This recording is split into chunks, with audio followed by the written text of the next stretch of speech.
자산세.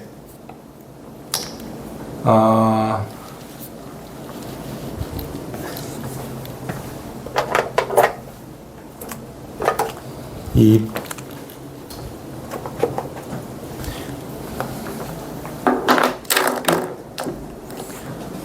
세원을 기준으로 우리가 조세를 분류할 때 세원, 우리가 첫 시간인가 둘째 시간 얘기했잖아요. 세원이 뭐죠? 세금의 원천이 무엇이냐, 어디에서 세금이 발생하느냐. 이 세원을 봤을 때 크게 뭘 봤습니까? 소득과 소비와 자산이죠. 소득과 소비와 자산이잖아요. 그래서 소득은 소득세, 법인세, 그죠? 그 다음에 소비는 이제 이따가 소비세 볼 거고, 지금 이 부분을 보는 겁니다. 자산을. 자, 소득은 봤어요. 자산을 봅니다. 자산을. 이 분류 체계가 OECD에서 분류하는 분류 체계를 지금 따르고 있거든요. 그래서 큰 틀에서 봤을 때 이 자산, 세원 중에서 소득과 소비와 자산 중에 자산을 세원으로 하고 있는 부분을 우리가 이 부분에서 살펴보는 겁니다. 그러면 이제 자산세는 스톡 변수인, 저량 변수인 스톡 자산에 대해서 과세하는 것이다. 납세자의 경제적 능력을 나타내는 대리 변수로 크게 소득과 소비와 자산으로 나눌 수 있고, 그에 대한 과세를 소득세, 소비세, 자산세라고 한다. 근데 여기서 이제 자산 또는 재산이라고 했잖아요. 자산 또는 재산이라고 했어요. 그럼 우리가 한번 살펴보면, 대차 대조표를 보면, 회계적 측면에서 접근했을 때 대차 대조표를 보면은 차변이 자산이죠. 차변이 자산이에요. 그리고 대변은, 여기는 부채잖아요. 부채고 여기 자본이죠. 그죠? 이렇게 되는 거죠. 그래서 이 부채는 타인자본이라고 그러고, 이 자본은 자기자본이라고 그러죠. 자기자본이라고 그러잖아요. 그래서 왼쪽에 이 총자산과 오른쪽에 이게 뭐야? 총자본이잖아요. 총자본이 같아지는 거죠. 근데 여기서 이제 자산세 그랬잖아요. 자산세. 그래 놓고 괄호 재산이라고 했거든요. 자산세. 그래서 여기 이 대차 대조표의 자산 항목을 구분으로 하는 여기잖아요. 이 자산 항목을 구분으로 하는 이 부분을 얘기하고 있는 것 같아요. 이 부분을.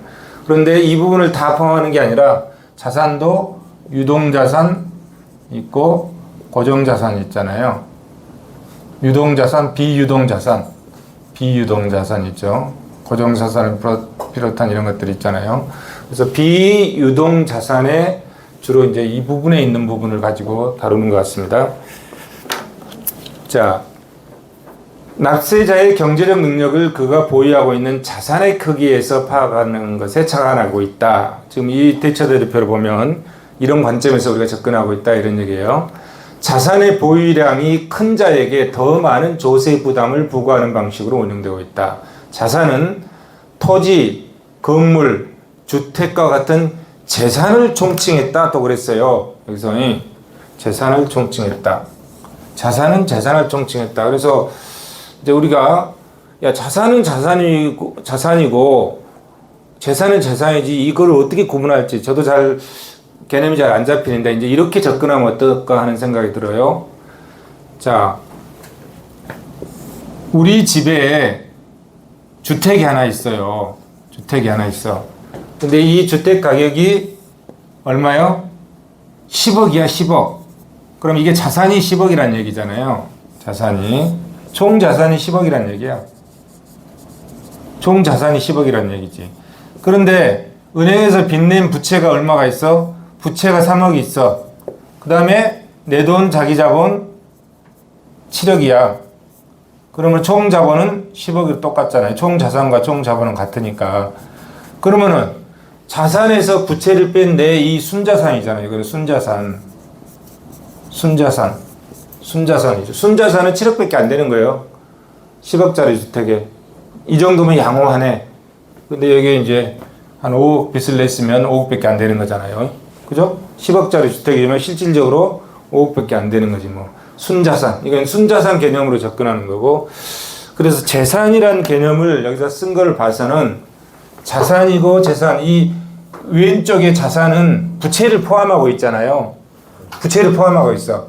그렇기 때문에 여기서 재산 개념이라고 쓴 거는 아마 부채를 포함하는 개념으로서의 왼쪽의 총 자산을 얘기하고 있지 않는가 하는 생각이 들어요. 자, 자산은 토지, 건물, 주택 같은 재산을 총칭한다. 예금, 주식, 펀드, 금융, 보험과 같은 금융자산, 여기 비유동자산에 들어가잖아요. 이런 것들이 다 여기에 들어가는 거죠. 이 비유동자산에 이쪽으로 들어가는 거잖아요. 금융자산과 부동산, 내구자 같은 비금융자산의 두 유형으로 분류하고 있다. 자산세를 이렇게 분류하고 있다 이런 얘기죠. 자산세의 유형을 보면 자산의 보유 사실에 대해서 과세에 해당하는 재산세, 부유세, 재산세. 이 재산세는 아까 뭐라고 그랬습니까? 부채도 포함하고 있는 개념이고, 이 부유세는 뭐야? 아까 부채를 제외한 순자산 개념이에요. 이 부유세는. 이 재산세는 총자산 개념이고, 이 부유세는 총자산에서 부채를 뺀 나머지 순자산 개념이다. 이렇게 이해를 하시면 될 것 같습니다. 그래서 재산세에 대해서 세금을 매길 때는 세율이 가볍습니다. 아까 봤듯이 10억에 대해서 세금을 매기자. 우리 집 주택 가격이 10억이다. 그러면 10억을 과세 표준으로 해서 세금을 매길 때는 뭐 0.5%, 1% 밑으로 이렇게 가벼운 세율이 적용돼요. 근데 부유세는 뭐예요? 순자산 개념이잖아요. 자산에서 부채를 뺀 자기 자본에 대해서 과세하는 거기 때문에 부유세는 순자산 개념이라 세율이 더 높아지는 거예요. 그죠? 세율이 더 높아지는 특성이 있다. 이런 얘기죠. 그리고 자산의 이전. 아까 이거는 자산의 보유였죠. 스톡 개념이잖아요. 보유. 자산의 이전에 대해서 과세하는 상속세, 유산세, 증여세 이런 등 것들이 있다. 자, 자본주의 경제체제는 자유경쟁을 통한 부의 축적을 정당화하는 특징을 가지고 있다. 사회 구성원 간에는 빈부격차의 존재, 자산세는 빈부격차를 시정하는 주요한 수단의 역할을 하고 있다. 그래서 이제 이게 논란이 있잖아요. 자, 빈부격차를 시정하는 수단은 뭐 큰 논란이 없겠네. 부동산 투기, 부동산 가격이 막 폭등해서 자산 가격이 인플레가 발생해서 막 이럴 때 세금을 가지고 이제 그걸 투기 억제 수단을 이용하잖아요. 그건 좀 논란이 있는 것 같아. 우리나라 세법 체계가 좀 복잡해진 게 그것 때문에 복잡해진 게 아닌가 하는 생각이 들어요. 이 자산세 체계가. 오늘날은 부의 분배가 소득 분배에 비해서 훨씬 불균등한 것이 현실이다. 따라서 각국은 부의 불균등 분배를 시정하는 핵심적인 수단으로 자산세를 활용하고 있다. 부의 불평등을 시정하는 수단으로. 이와 같이 자산세는 소득 재분배 기능과 더불어서 지방정부의 재원 조달 기능을 중심적으로 수행하는 세목이다. 지방정부의 세원이 주로 이 자산세가 많이 해당이 되죠. 여러분, 자산세의 기본적인 개념을 살펴봤습니다. 자산세 부과 근거 쭉 이제. 자, 자산세는 경제적 가치를 내포하고 있기 때문에 부의 구성 요소가 될 수 있는 토지, 건물, 고가의 장비, 유가증권 등을 과세 대상으로 한다. 그 보유 사실, 그 다음에 이전, 옮겨가는 거, 상속증여세처럼. 또한 과세 대상의 범위를 기준으로 볼 때 특정한 재산에 한정하는 경우와 경제적 가치가 있는 모든 대상물을 포괄하는 경우 등 자산세는 여러 유형을 포함하고 있으며 그 과세 목적 내지 과세 근거도 다양하다. 자산세는 이익 원칙과 능력 원칙을 부과 근거로 하고 있다. 보유세, 증여세, 상속세 등은 능력서를 근거로 해서 과세하는 세금이고, 재산세는 이익서를 근거로 해서 과세하는 세금이다. 자, 이익 원칙, 능력 원칙, 이건 앞부분에서 했기 때문에 이런 부분은 이제 넘어가겠습니다. 넘어가고. 자, 쭉 넘어갑니다. 능력원칙. 자, 명목적 자산세, 실질적 자산세. 명목적 자산세는 자산을 과세 물건으로 하는 객체이다. 그래서 실질적 자산세도 자산을 과세 목적으로 하죠. 둘 다 대상은 자산을 과세 목적으로 하네. 납세자는 당의 자산을 통해서 만들어지는 소득을 가지고 조세 부담을 하는 것이 일반적이다. 명목적 자산세. 네덜란드와 스위스에서는 소득세의 대용으로 사용하고 독일에서는 소득세의 보완세로 이용하고 있다. 부유세, 일반적인 자산세가 이런 경우에 해당된다. 그 다음에 이제 실질적 자산세. 자, 이 대상은 자산으로 하고 있죠. 납세자는 실질적 보유 자산의 축소를 통해서 조세 부담을 한다. 자, 질이 아까처럼 이제 봅시다. 대차 대리표가 이렇게 있으면 아까 이 주택이죠. 주택이 있으면 자산이 10억이야. 이 집값이 10억이야. 그러면 총 자산이 10억이죠. 총 자산이 10억. 그 다음에 총 자본도 10억이 되죠. 자, 10억이야. 너 5억은 대출을 받았어. 대출. 그 다음에 5억은 내 돈이야. 자기 자본이야. 이런 경우를 봅시다. 자, 이런 경우를 보면, 자, 이 10억에 대해서 세금을 부과하게 되면 부채에 대해서도 세금을 과세한 꼴이잖아요. 예를 들어서 재산세가 1%다. 이 경우에 재산세가 1%다. 그러면은 10억의 1%니까 얼마죠? 10억의 1%면 1,000만 원이잖아요. 연간 재산세를 1,000만 원을 내는 거지. 그죠? 근데 재산세를 1,000만 원인데 내 돈에 대해서도 내고 은행에서 빌린 돈에 대해서도 세금을 내게 되잖아요. 그죠? 총자본에 대해서 내니까 10억에 대해서.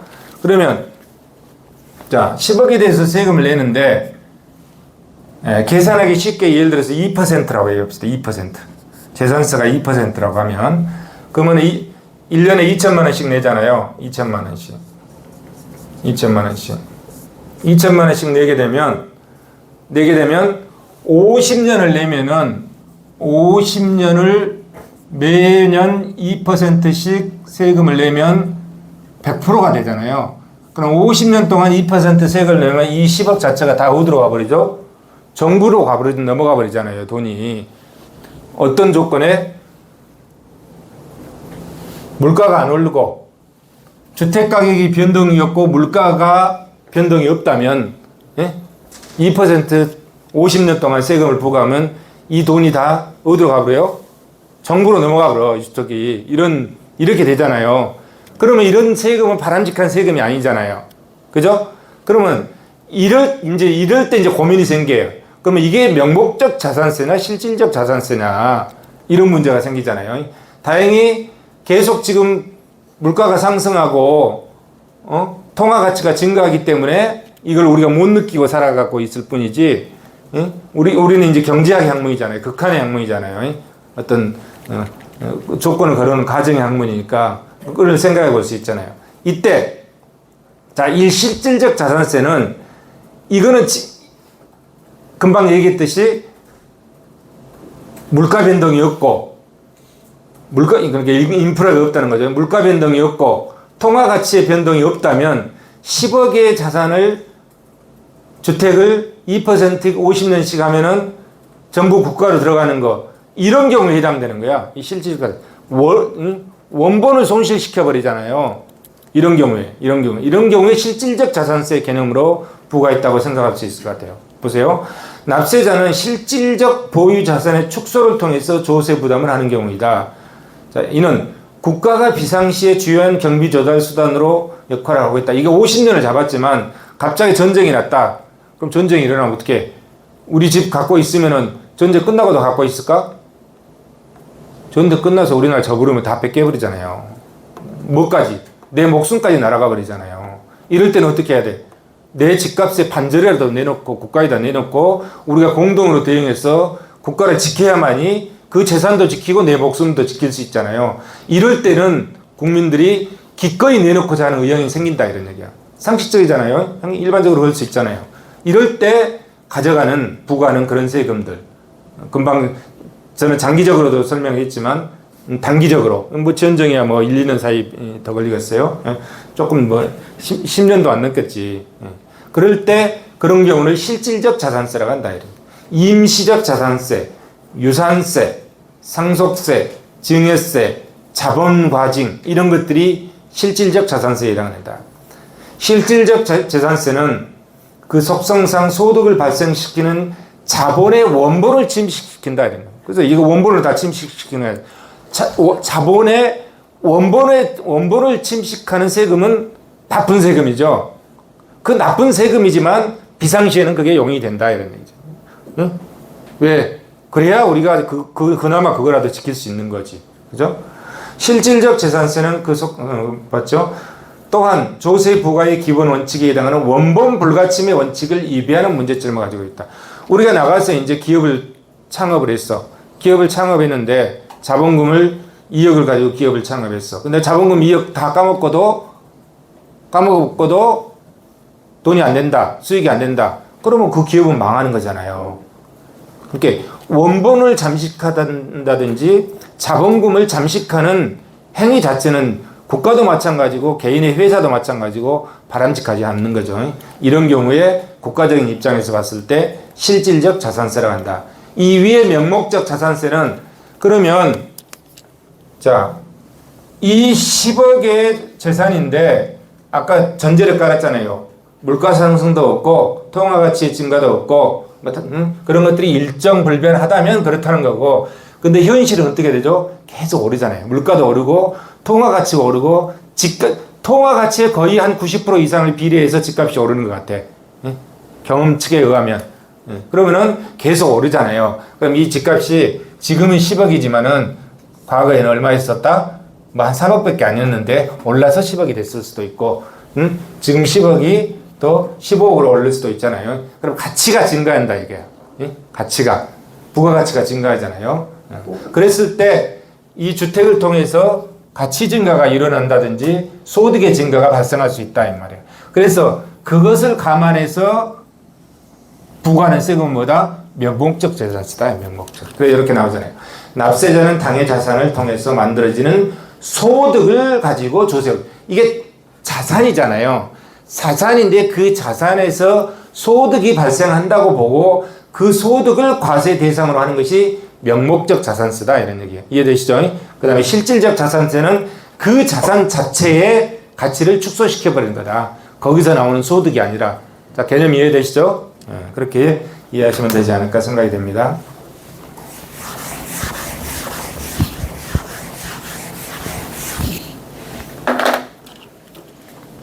자, 동적 자산세, 정적 자산세 쭉 넘어가죠. 이런 거 넘어갑니다. 쭉 넘어가죠. 물적, 인적. 이제 그 자산세가 어떤 종류가 있느냐? 재산세. 주로 지방자치단체에서 과세하죠. 재산세, 일반 자산세, 개별 자산세 쭉 분류가 되죠. 우리나라의 관련 세제, 보유과세, 이전과세, 재산세 관련 세제 쭉 나오고, 재산세 특징 이런 것들이랑 이건 살펴보셔요. 쭉 보고 재산세가 있고 넘어갑니다. 그 다음에 토지세. 자, 우리가 이 하나하나를 세부적인 내용을 보는 것보다는 이것이 어떻게 해서 발생하는지 그걸 보는 것이 더 좋을 것 같아요. 자, 여기서 요소시장, 여기가 기업이고 여기가 가게죠. 그럼 여기가 상품시장.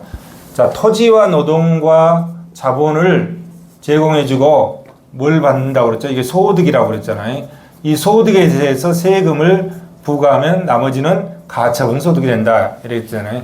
그러면 Y는 C 플러스 S고 이 소득이 계속 모여진 게 이것이 뭐다? 이것이 재산이다. 이게 자산이다. 이게 개인의. 자, 이런 개념이 되는 거죠. 그러면 자, 주택을 놓고 보면 여기 토지 위에 건물이 있는 거잖아요. 토지 위에 건물이 있다. 이 건물이. 그러면 이 건물에 대해서 건물이 있고 여기 밑에는 이게 토지다 이게. 이제 토지와 건물은 복합부동산이라고 그러죠. 이게 복합부동산이라고 그러죠. 복합부동산이니까 토지, 건물, 아파트 같은 경우는 10억 이렇게 하지만 단독주택은 토지값이 얼마, 건물값이 얼마 이렇게 계산한다고. 또 계산하는 방식 자체가 아파트하고 단독주택하고 계산 방식이 틀리잖아요. 예? 예. 같은 복합 부동산인데도 계산 방식이 틀리단 말이에요. 근데 토지만 따로 떼어내 가지고 토지세를 부과했다. 토지세를 이렇게 투기억제, 토지세의 기능, 투기억제, 재분배 효과, 토지세 한계 쭉 나오죠. 자, 우리나라 부동산 세제 현황 쭉 어떻게 세제를 운영하는지 쭉 나오고 살펴보시고, 우리나라 부동산 보유세제에서 토지세, 취득, 보유, 양도 단계, 그 다음에 이제 종합부동산세, 토지세에서 종합부동산세, 종부세, 토지세가 없어지고 종부세로 지금 통합돼서 운영하죠. 종부세 내용 나오고, 종합부동산, 그 다음에 부유세,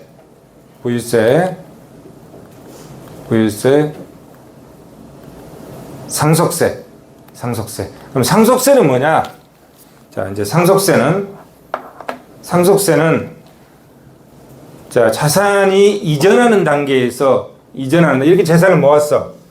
이게 이제 재산이잖아요. 이렇게 재산을 모았어. 그러면 이제 재산을 모았어. 그러면 생전에, 죽기 전에 이 재산을 모았어요. 재산을 모았는데 한 10억 모았어. 10억 재산을 모았어. 그러면 이 재산을 갖고 갈 수가 없잖아요. 죽으면서 제 세상으로 갖고 갈 수가 없어. 그래서 죽기 전에 생전에 자식들한테 물려주는 거, 이걸 증여라고 그러지. 증여. 생전에 나 이외에 다른 사람한테 주는 거 증여라고 그러죠. 대부분 다른 사람한테 별로 안 주잖아요. 자식들한테 주지. 증여. 그 다음에 살아있을 때 주는 게 증여. 살아있을 때는 죽지 않고 죽고 나서 주는 거, 이게 이제 상속이단 말이야. 죽고 나서 상속, 이게 상속이죠. 증여, 이게 상속. 거기에 이제 이 상속세야. 상속세. 자, 증여세, 상속세 이제 개념 이해되시죠? 상속, 증여, 상속. 그럼 이제 상속세 및 증여세법이 있죠. 상속세 및 증여세법. 상속세 및 증여세법에 의해서 운영하죠. 증여세법. 상속세 및 증여세법에 의해서 상속과 증여가 운영하죠. 요것이 이번에 이제 대대적인 개편 작업이 있는 것 같아요. 그래서 이 상속세는 기획재정부에서 발표한 내용을 가지고 한번 살펴보도록 하겠습니다.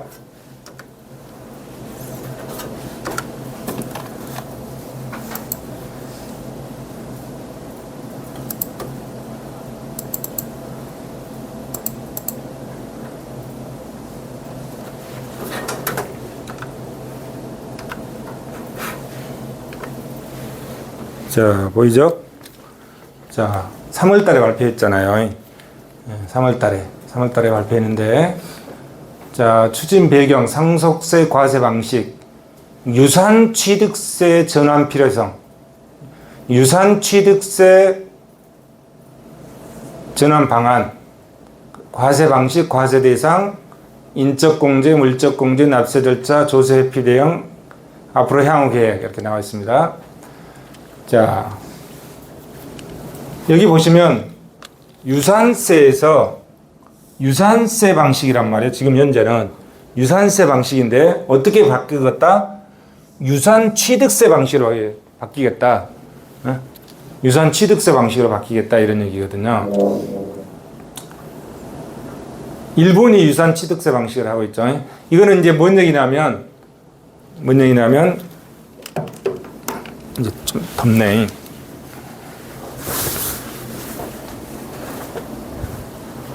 자, 이건 뭔 얘기냐면 유산세 방식과 유산 취득세 방식은 이렇게 보면 될 것 같아요. 우리가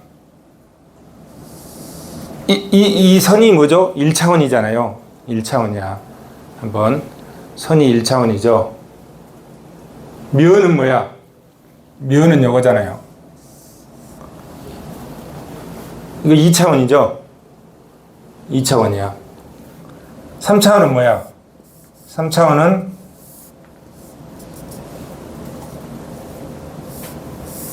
이 3차원이잖아요. 그죠? 이 3차원이죠? 3차원. 그러면, 자, 이게 이제 뭐라고 그러죠? 공간이잖아요. 1차원, 2차원, 3차원. 이거를 공간이라 한다. 공간. 1차원 공간, 2차원 공간, 3차원 공간. 그럼 우리는 어디서 살고 있습니까? 우리가 사는 거는 여기다 뭘 하나 더 하죠? 하나님께서 불행하게도 시간이란 개념을 준 것 같아. 시간을. 몇 년 줬죠? 기껏 해야 한 100년밖에 안 주잖아요. 시간이란 개념을 줬어. 그래서 여기 시간의 개념을 더하면 뭐라죠? 우리가 살고 있는 것을 뭐라고 합니까? 공간인데 시간의 개념도 시공간에서 산다고 하잖아요. 시공간에서 살면 여기 보시면 이렇게 될 것 같아요. 내 생각에 이게 이제 시간이잖아요. 타임. 시간이라고 봅시다. X축을 시간이라고 보고 Y축을 공간. 스페이스. 맞나요? C요? 스페이스 공간이라고 보면 자, 우리는 지금 여기 있어. 현재 여기 있어. 현재 이게 우리 집이야. 집에 제일 있는 시간이 많잖아. 잠자는 시간 많으니까. 지금이야. 이게 지금이야.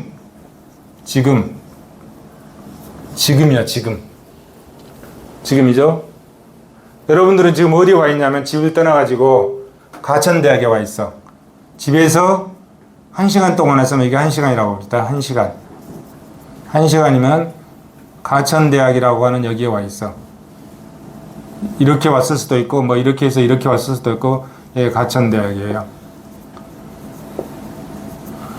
여러분들은 저녁 때 되면 또 집으로 갈 거라고. 그러면은 다시 이게 가가지고 일이 옮겨져 있겠죠. 다시 일이 옮겨져 있겠죠. 이렇게 이 공간과 이 시간 속에서 이리 와 있단 말이에요. 우리 인생 전체를 놓고 보면 여기에 와 있다가 일이 가면 여기 지금 여기를 보면 여기를 죽음이라고 봅시다. 여기서. 자, 이 원점에서 여기서 죽는다고 보면 지금까지 살아온 거야. 여기까지 살아왔어. 응? 이 원점을 중심으로 살아왔어. 그러면 여기서부터는 이제 천국으로 가는 거지 뭐. 여기서부터는 이제 천국으로 가는 거잖아요. 천국으로. 여기는 이제 현세야. 여기서 이제 이렇게 살았어. 천국으로 가요. 옛날에는 상속세를 계산할 때 이 천국으로 가는 이 죽은 사람을 뭐라고 그러죠? 피상속인이라고 그러나요? 피상속인. 죽은 사람. 피상속인. 상속인이라고 그러나요? 헷갈린다. 죽은 사람이 상속인입니까? 피상속인입니까?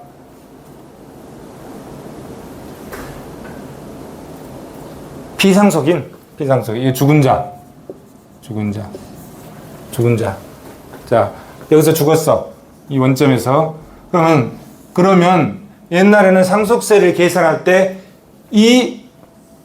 이 죽은 자를 중심으로 계산을 했어요. 죽은 자가 남겨놓은 자산. 예? 쉽게 얘기하면 우리 아버지가 돌아가셨어. 그럼 우리 아버지가 남겨놓은 자산 부채를 가지고 우리 아버지 입장에서 계산을 했다고. 이것을 뭐라고 하냐면 유산세 체계라고 그래. 유산세 체계.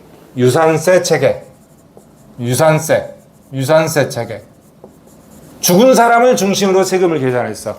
유산세 체계. 예, 우리 아버지를 중심으로. 근데 아버지가 자식이 아들이 하나 있고 딸이 하나 있어. 자, 두 사람을 남기고 또 한 사람 또 있네. 어머니도 있잖아요. 어머니 아버지가 먼저 죽으니까 어머니도 있어. 세 사람이 살고 있는데 죽어버렸어. 아버지가 돌아가셨어. 그 아버지를 중심으로 세금을 계산해 가지고 이 유산세책, 이 계산해가지고 이 사람한테 배분을 했어. 어머니, 아들, 딸이 상속세를 나눠서 냈어요. 자기가 상속받은 부분만큼 비례해서 남아서 냈어요. 이거를 유산세 체계라고 그러고 우리나라는 지금까지 이 체계를 중심으로 세금을 운영해왔다 이런 얘기야. 근데 이거를 어떻게 바꾸냐? 아이고 죽은 사람이 뭐 대속했어. 그냥 산 사람을 중심으로 하자. 그래서 산 사람을 중심으로 세금을 계산하는 거예요. 엄마 살아있고 아들 살아있고 딸 살아있으니까 이 부분은 이제 이거를 상속인이라고 그러잖아요. 상속인. 산 사람들을 상속인이야. 이 사람들을 중심으로 세금을 계산하는 거야. 이걸 뭐라고 하냐면 유산취득세 체계라고 한다. 이거를 유산취득세. 취득자를 중심으로 세금을 계산한다. 이해되시죠?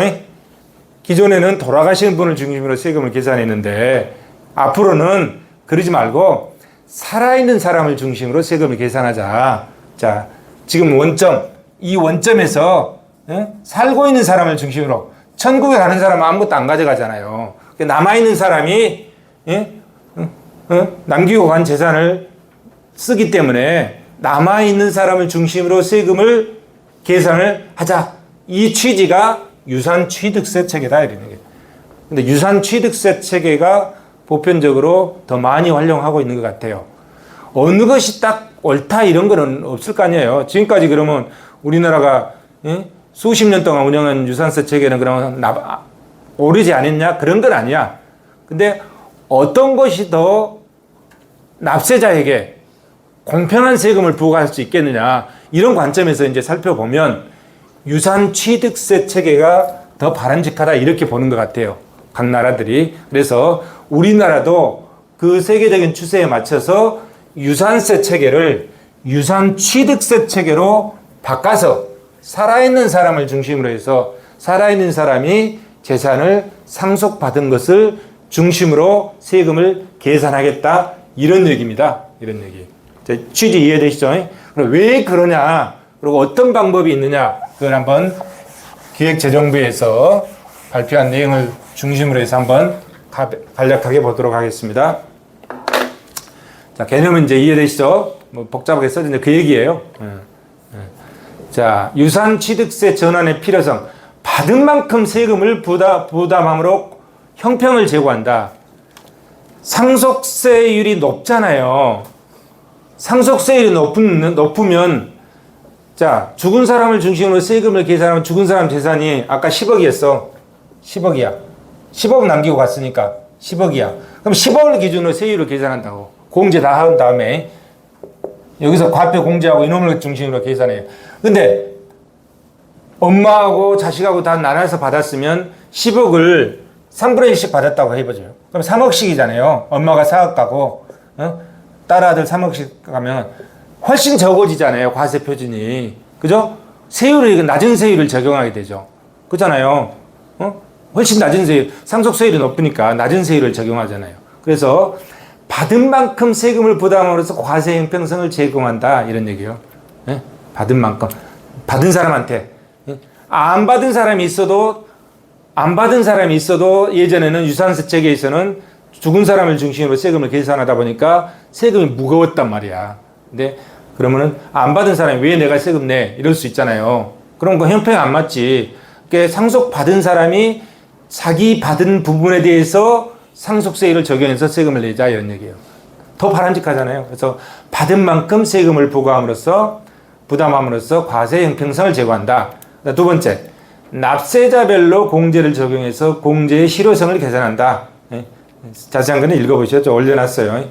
저 사이버 캠프에서 올려졌으니까 이 자료를 찾을 때 우리는 여기는 이제 조세니까 기획재정부에 기획재정부 홈페이지에 들어가서 자료를 쭉 키워드를 치면은 뜹니다. 키워드를 치면 담당 부서에서 올려놓거든요. 그럼 자료를 항상 다운받을 수 있어요. 자, 그 다음에 상속과 증여 간 과세 기준 일치로 과세 범위를 합리화했다. 증여는 받은 사람 중심으로 계산을 했는데 증여는 준 사람 중심으로 계산하지 않고 그동안 받은 사람 중심으로 계산했단 말이야. 근데 상속세는 준 사람 중심으로 계산했다고. 그러니까 그거를 받은 사람 중심으로 일치시키다 이런 얘기죠. 그래서 상속과 증여에 관한 과세 기준 일치로 과세 범위를 합리화한다. 뭐 이런 얘기고. 상속세 개편 설문조사를 쭉 했네요. 설문조사를 하니까 유산세보다는 유산취득세의 필요성이 더 크다. 뭐 그런 응답을 했다. 그런 내용이겠죠. 이렇게 찬성이 더 많으니까 여기다 올려놨겠지 뭐. 저도 자세하게 읽어보지는 못했습니다. 한번 보세요. 그 다음에 유산취득세 전환 방안. 자, 유산취득세 개편 추진의 기본 원칙. 최고세율 인하 등은 유산취득세 전환과 별개로 사회적 합의 등을 바탕으로 별도로 검토할 것이다. 기본 원칙 첫 번째, 유산취득세 전환을 위해서 반드시 필요한 제도 중심으로 개편한다. 쭉 내용들 나오죠. 그 다음에 자녀 배우자 등에 대한 인적공제의 실효성을 강화한다. 기업상속공제, 금융재산공제 등 물적공제 현행 혜택을 유지하겠다. 납세 편의를 고려하겠다. 조세 회피 방지 및 과세 행정의 효율성도 고려하겠다. 뭐 이러네요. 자, 과세 방식. 현행 피상속인 사망자의 피상속인 맞죠? 죽은 사람이 피상속인 있잖아요. 피상속인의 전체 상속 재산을 기준으로 과세했는데 앞으로는 상속인, 상속 받은 사람, 상속인이 취득하는 상속 재산을 기준으로 과세하겠다. 예, 그런 내용이죠. 납세 의무. 현재는 전체 상속세를 상속인, 수의자 간 연대 납세 의무를 했다. 연대 납세 의무. 자, 피상속인을 중심으로 계산해가지고 세금 안 내면 상속인들한테 다 연대 납세 의무를 진다 이거야. 연대 납세 의무를 지면 어떡하죠? 한 사람이 다른 사람 재산이 없어. 그러면 한 사람이 재산이 있는 사람한테 몰아서 다 납부를 시켜버리는 거예요. 네? 그런데 앞으로는 각자의 상속에 대한 납세 의무만 부담하겠다 이런 얘기지. 상속인 간에는 조세 채권 확보가 어려운 경우 등 제한적으로 연대 납세 의무를 부과하겠다. 야, 상속을 받잖아요. 상속을 하고 하는데 아버지가 자, 아까 딸하고 어머니가 있고 딸하고 아들이 있다고 했잖아요. 아버지가 가부장제기에서 10억은 이제 재산이 얼마 안 되는데 막 재산이 수백억 수천억 된다고 한번 생각을 해봅시다. 아버지가 가부장제도인 성격이 있어서 아들한테 많이 주고 딸한테 적게 줬다. 그러면 안 돼요. 앞으로 그러면 안 돼. 그러면은 형평이 안 맞잖아요. 딸도 똑같아. 아들도 똑같지. 그래야 되는데 그런 어떤 편견이 있었다. 그러면 요즘 어떤 줄 아십니까? 딸이 그러면 아이고 우리 아버지 생각에 고귀하시네. 그냥 따라야지. 그럴까요? 천만의 말씀. 그게 잘 안 돼. 그러다 보니까 어떻게 되냐면 상속이 잘못 이루어지면 또 상속에 대한 기준이 없이 죽게 되잖아요.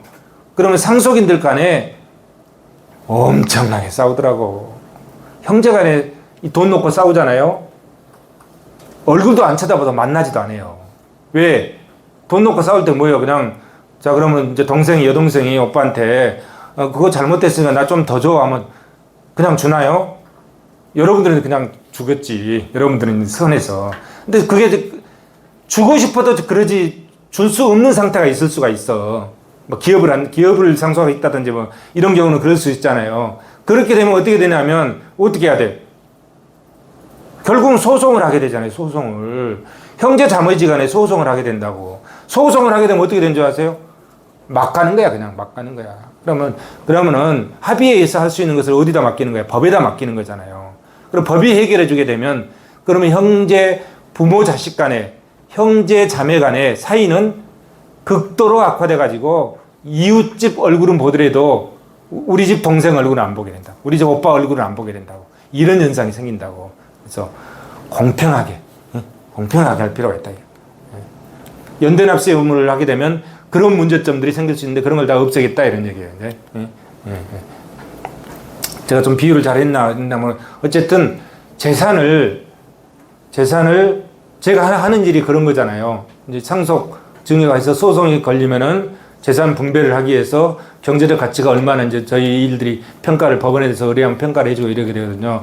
그러면 그 과정을 지켜보면 너무 많은 재산을 남겨놓고 가게 되면 잘못되면은 그냥 너무 사이가 나빠지더라고. 자, 과세 대상 현행 피상속인 기준만으로 판단한다. 피상속인 죽은 사람 기준으로 판단한다. 지금까지는 피상속인이 거주자인 경우 전 세계 상속 재산의 과세에서 비거주자인 경우 국내 소재 재산만 과세한다. 근데 앞으로는 피상속인 및 상속인 기준을 종합해서 판단할 것이다. 피상속인 또는 상속인이 거주자인 경우 전 세계 상속 재산을 과세하고 모두 비거주자이면 국내 소재 재산만 과세하겠다. 현 증여세 체계와 동일하겠다. 증여세 체계 방식하고 맞추겠다 이런 얘기죠. 나머지 읽어보세요. 사전 증여. 사전에 증여를 하잖아요. 죽기 전에 이렇게 생전에 한 걸 증여라고 그러잖아요. 그러면 사전, 죽을 사자, 죽기 전에 증여했다 이런 얘기죠. 죽기 전에 증여했을 때. 그러면 죽기 전에 증여하면 몇 년치를 합산해 가지고 과세를 해요. 지금은 상속세 계산할 때. 자, 현행 피상속인이 생전에 증여한 재산도 상속 재산에 합산해서 상속세를 과세했다. 누진과세. 그러니까 재산 가격이 높아지잖아요. 높아지면 세율이 높아져가지고 세금이 엄청 많아진단 말이야. 네? 이런 맹점이 있었어. 상속인은 피상속인 사망 전 10년까지 증여를 한 거는 그걸 다 합쳤다 이런 얘기지.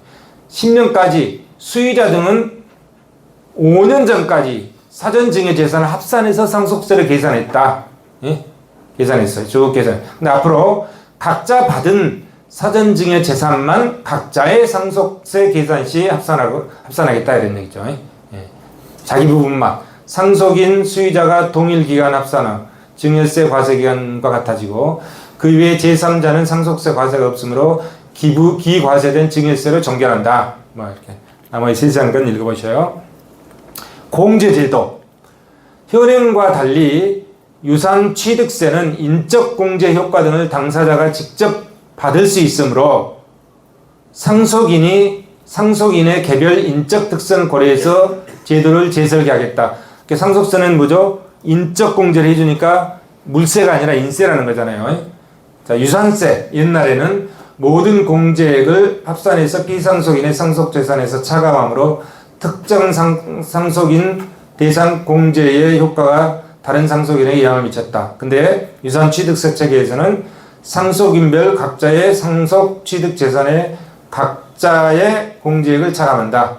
피상속인의 상속 재산에서 일을 차감하는 일괄 공제, 기초 공제를 인적 공제를 흡수했다. 인적 공제 방식으로 바꿨다. 자녀 공제 등을 현 일괄 공제 수준을 고려해서 상향하고 추가 공제의 실효성을 강화하는 방안으로 했다. 배우자 공제는 배우자가 받은 재산만큼 공제받도록 제도를 합리화했다.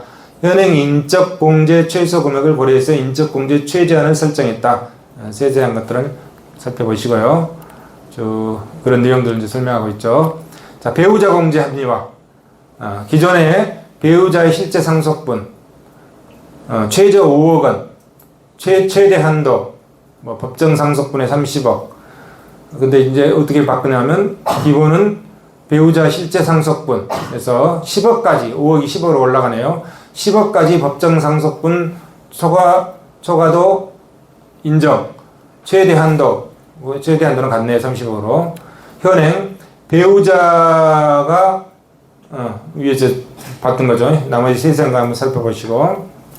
인적공제 최제한을 설정했다. 현행은 배우자, 자녀 등이 상속받은 경우 통상 전체 상속재산 10억까지는 인적공제가 적용돼서 상속세가 과세되지 않으나 일종의 면세점 기능을 했다. 10억은 배우자 공제 최소액 5억, 일괄 공제 5억 해서 10억. 개정은 현행 면세점 수준을 고려해서 인적공제 최대한을 10억으로 올렸다. 인적공제 합계가 10억 미만인 경우는 그 미달액을 직계 존비속 상속인에게 추가 공제로 허용해준다. 그 다음에 네 번째, 비거주자 등에 대한 인적공제.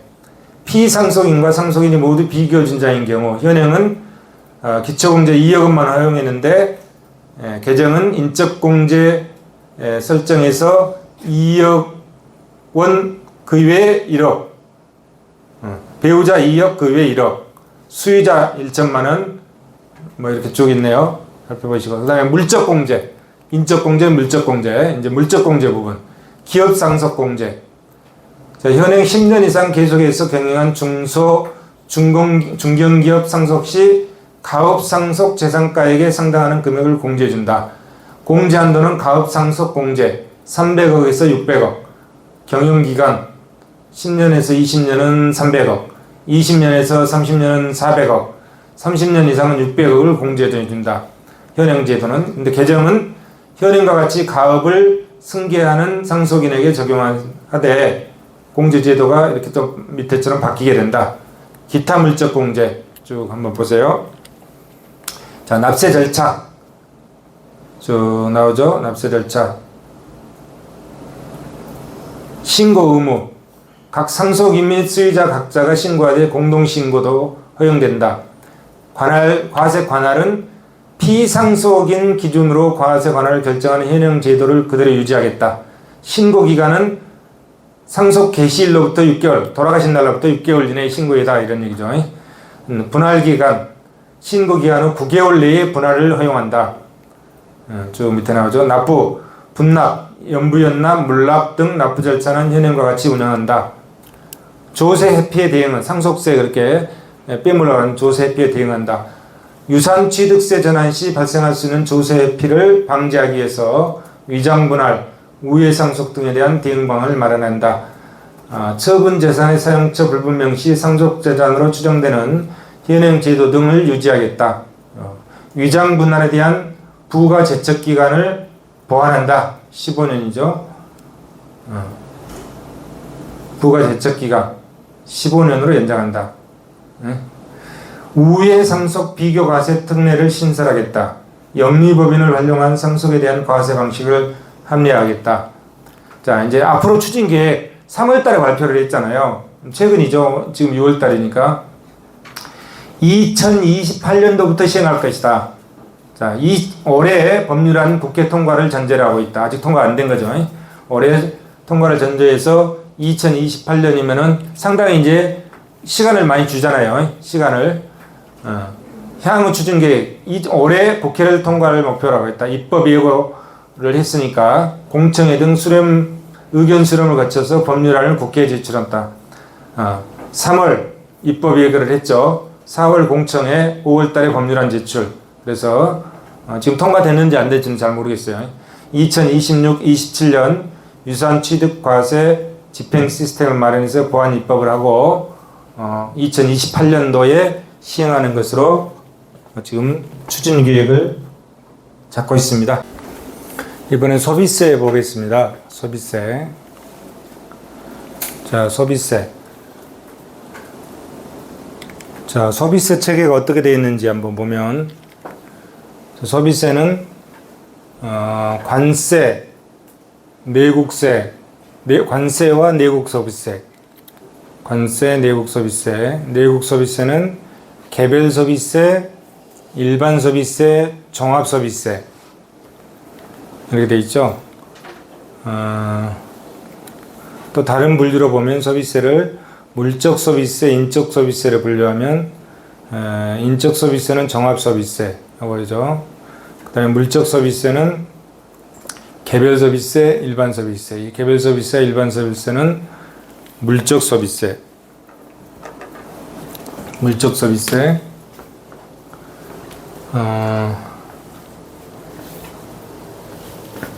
여기가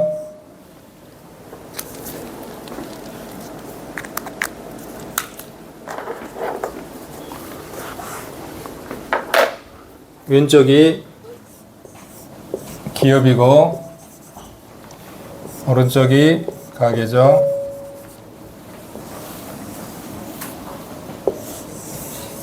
여기 요소시장, 여기가 상품시장. 자, 기업이 판매를 하잖아요. 판매를 하게 되면 이 판매에 대해서 부과하는 세금이 소비세죠. 소비세. 이게 물적 소비세라 이거예요. 물적 소비세. 이 소비세가 물적 소비세죠. 왼쪽 생산자 측면에서 부과하잖아요. 이게 생산자잖아요. 생산자 측면이죠. 이거는 뭐죠? 가계는 소비자 측면이잖아요. 소비자 측면에서 토지와 노동과 자본을 제공해주고 받는 이 소득에 대해서 세금을 부과한다고 그랬잖아요. 그러면 이게 가처분 소득이고, 그러면 Y는 C 플러스 S죠. 그러면 C는 Y-S. 이때 이 C, 자, 소비자가 소비하는 과정에서 세금을 부담하는 이 C, 이게 뭐다? 이게 인적 소비세고 종합 소비세다, 이런 얘기죠. 그러니까 소비자 측면에서 부과하잖아요. 소비자 측면에서. 이 인적 소비세는 이쪽, 오른쪽, 소비자 측면에서 부과하는 세금이고, 물적 소비세는 기업 측면에서 부과하는 세금이다, 이런 얘기죠. 예, 이렇게 차이가 되죠.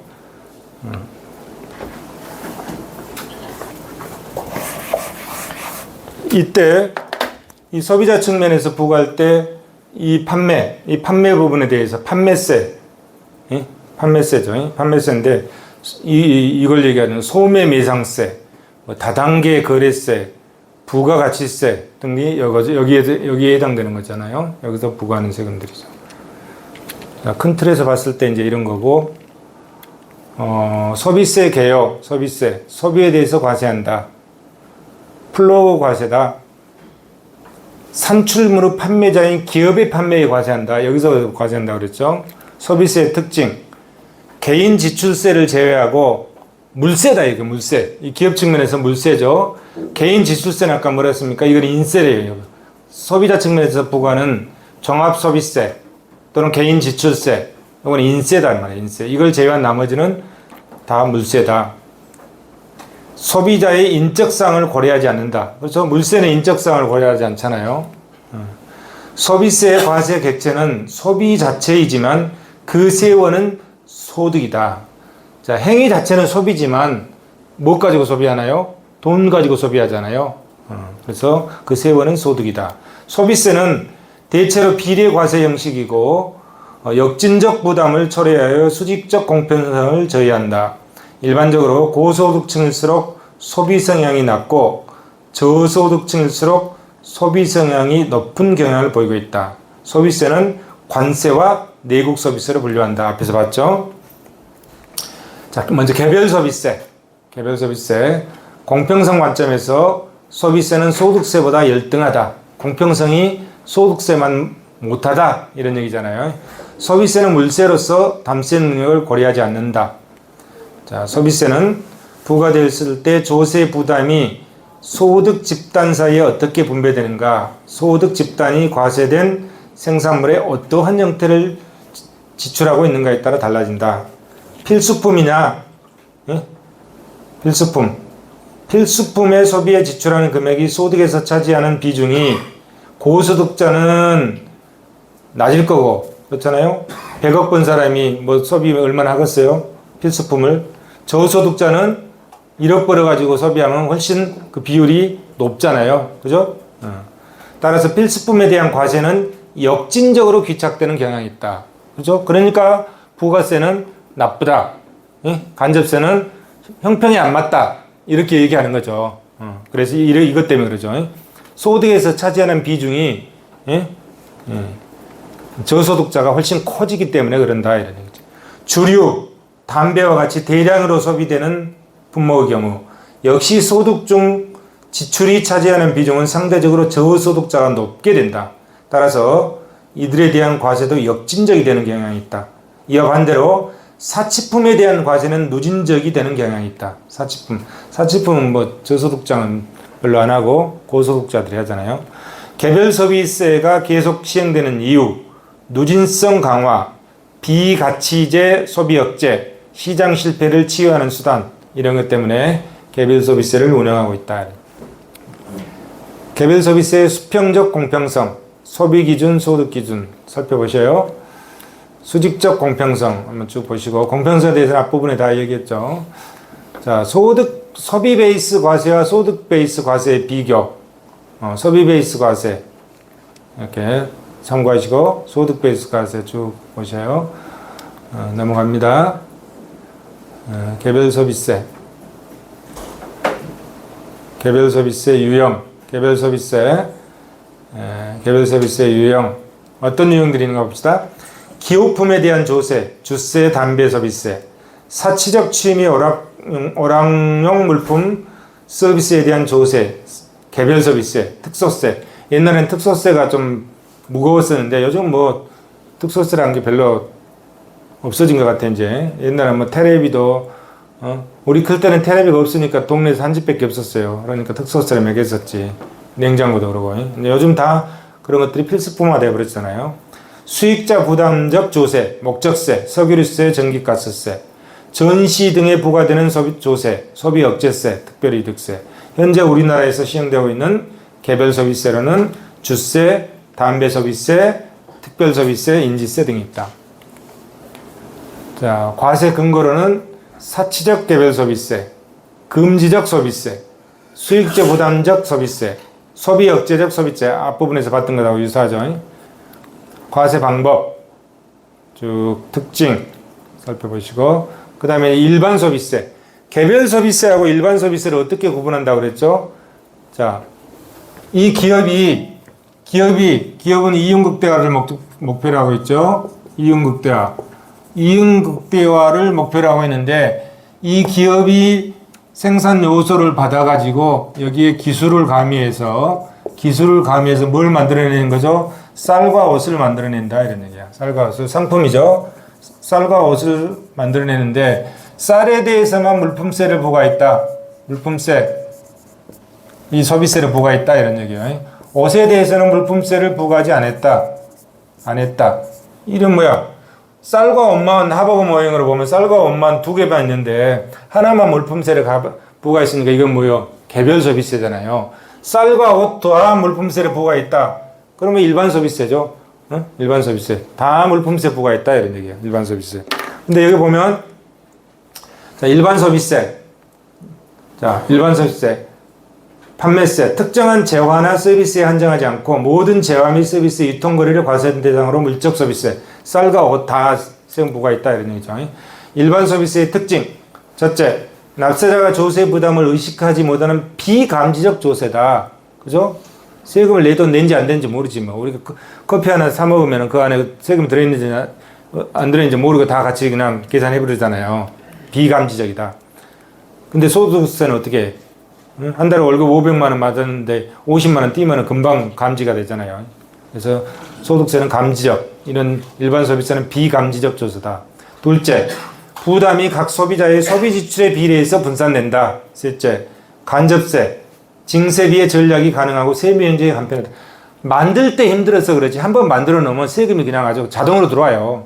그리고 인력도 별로 필요 없어. 그렇잖아요. 왜 그러면 사업자가 걷어가지고 세무서에도 납부해 주잖아요. 이렇게 세무 형제의 간편해. 징세비가 별로 안 들고 만들 때 조세 제한이 커서 만들 때 힘들어서 그렇지 한번 만들어 놓으면 세수 확보가 자동으로 된다 이런 얘기야. 과세 방법은 단단계 소비세, 소비단계 소매매상세, 도매단계 도매매상세, 제조단계 제조매상세, 다단계 소비세, 다단계 거래세, 누적과세 방식, 부가가치세. 우리나라가 운영되고 있는 게 부가가치세잖아요. 부가가치세. 다단계 소비세에 해당된다. 자, 부가가치세를 어떻게 과세하는지 부가가치에 대해서 과세한다. 부가가치. 부가가치 뭐예요? 덤으로 더 붙은 거잖아요. 부가가치. 각 생산 단계에서 생산된 상품의 가치에서 중간 투입물로 사용된 가치를 뺀 나머지 증가된 가치. 그게 부가가치다. 그 부가가치에 대해서 세금을 부과한다. 그런데 실무적인 방법은 어떻게 하죠? 매출세 마이너스 매입세 이렇게 부과를 한다 이런 얘기죠. 쭉 참고하시고요. 그럼 부가가치세를 과세하는 방식은 투자공제형 부가가치세, 순소득형 부가가치세, 총소득형 부가가치세 이런 형태로 있다. 과세 방법, 전단계 세액 공제 방법, 전단계 거래액 공제 방법. 우리는 전단계 세액 공제 방법을 쓰고 있습니다. 그래서 부가가치세는 산출세액 마이너스 매입세액이다. 산출세액 마이너스 매입세액으로 계산한다. 세율, 기본세율, 우리는 10%죠. 기본세율은 가장 근간을 이루는 세율로서 과세 대상이 되는 재화와 서비스, 즉 모든 세금의 10%를 기본세율로 하고 있다.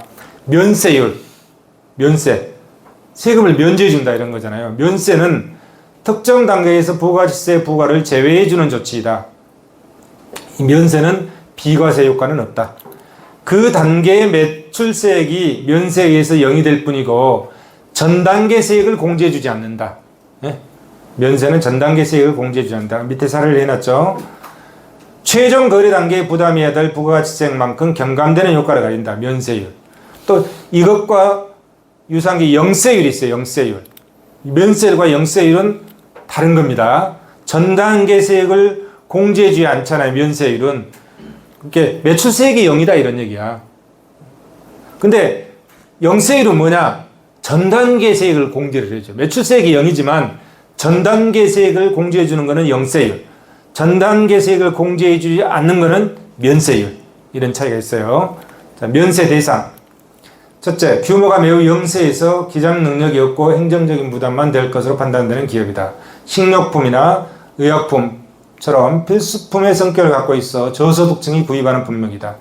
의료 서비스나 교육처럼 공익성이 높은 제한화 서비스, 면세. 은행이나 보험 같은 금융 서비스처럼 행정적인 측면에서 부가세 적용이 힘든 경우, 면세. 우리처럼 감정평가를 하면 수수료에도 부가가치세가 붙어요.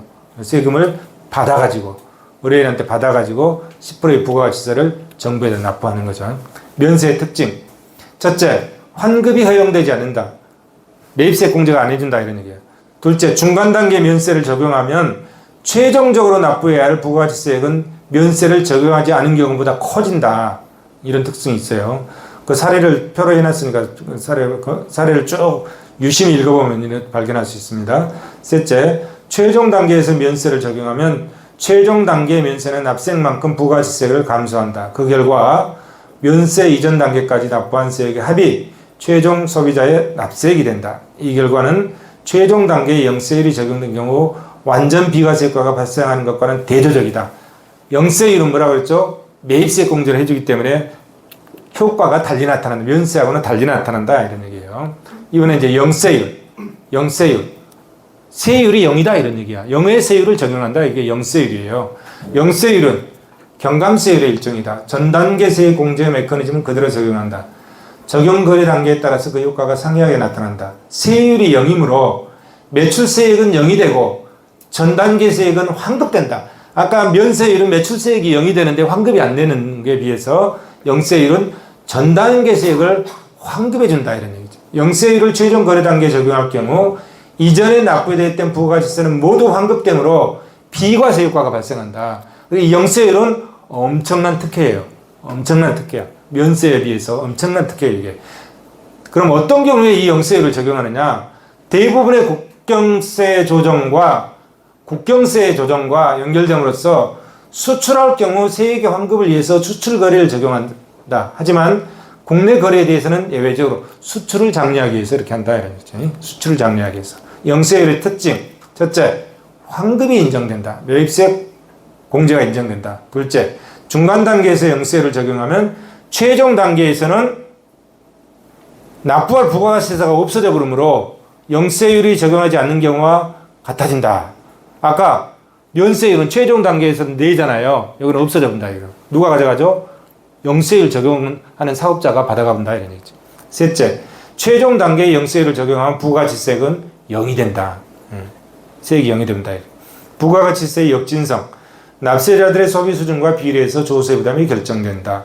고소득층으로 갈수록 소득의 더 큰 비율이 저축되고 있음은 현실에서 소비의 비례적이라는 성격은 소득 수준을 기준으로 볼 때 역진적인 성격으로 해석된다. 자, 인적 소비세. 아까 인적 소비세 이거 얘기하는 거죠. 여기 가계 측면에 이 C 이걸 얘기하는 인적 소비세. 인적 소비세 말 그대로 인적이잖아. 인적 공제가 허용된다 이런 얘기야. 개인 소득세를 대체할 목적으로 개인의 연간 소비 지출의 총계 과세하는 인세적인 일반 소비세다. 과세 기간 동안 이루어진 개인의 총 소비액에서 인적, 비인적 공제를 적용하면 산출한 과세 표준에 대해서 초과 누진율을 과세하여 납부세액을 결정하는 종합소비세다. 예? 소비 측면에서 과세한다. 이게. 아까 물적 소비세는 생산 측면에서 과세하는 거고요. 홉스, 밀, 피그, 피셔, 칼도, 비커리, 펠리스타인 등에 의해 지지됐다.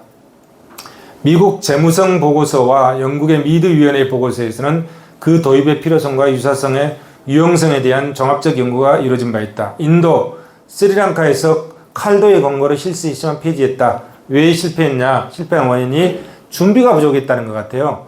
이 인적 소비세는 이 가계 측면은 굉장히 인적 공제를 하기 때문에 복잡해요. 그런데 이 생산 측면에 물적 소비세 정도로 생각해서 아마 과세를 했던 것 같아요. 그래서 준비가 부족해서 실패했던 것 같아요. 그래서 이 인적 소비세는 뭐 연구에 의하면 20년마다 계속 주장이 반복되고 있다 이런 얘기죠. 인적 소비세의 특징. 첫째, 인적 소비세는 인세이며 직접세이다. 인적 공제가 허용되며 원칙적으로 조세 부담의 전가가 발생하지 않는 조세다. 둘째, 소득공제, 누진세 구조, 조세 환급 등은 개인소득세와 유사한 특징을 가지고 있다. 이런 조치는 납세자의 능력에 상응하는 조세 부담을 지우기 위한 것이다. 셋째, 과세 표준이 소비액은 정해 저축을 하는 사람에게 소득액 마이너스 저축과 같은 방식으로 산정되어 C는 Y-S 저축에 대해서는 과세를 안 하는 거잖아요. 그죠? 그래서 부의 저축을 하는 사람에게 소득 플러스 부의 저축액 이와 같이 인적 서비스는 저축을 과세 표준에서 공제한다. Y는 C 플러스 S인데 C는 Y-S. 이 인적 서비스는 S, 소득을 제외한 나머지 저축을 제외한 나머지 소득에 대해서만 과세한다. 인적 서비스의 장점. 인적 서비스는 개인이 과세기간 동안 실현한 모든 소비를 과세 대상으로 하기 때문에 세원이 넓어서 다액의 세수를 확보할 수 있고 납세자의 경제력 능력에 상응하는 조세 부담을 지을 수 있는 장점이 있다. 기타 장점. 소득세보다 공평하다. 둘째, 소비 지출을 억제시킴으로써 화환기의 인플레이션을 방지하는 효과가 있다. 셋째, 저축을 우대한다. 저축은 과세하지 않으니까. 넷째, 소득세보다 노동 공급이 덜 저해적이다. 다섯째, 소득세보다 위험자산 선택에 대한 의욕을 작게 감소시킨다. 여섯째, 인적 서비스는 소비에 대한 과세 의무로 배당 소득에 대한 이중과세를 발생시키지 않으며 실현 기준을 따르므로 자본이득 취급의 복잡성을 극복할 수 있다. 이런 장점들이 있다. 이런 얘기죠.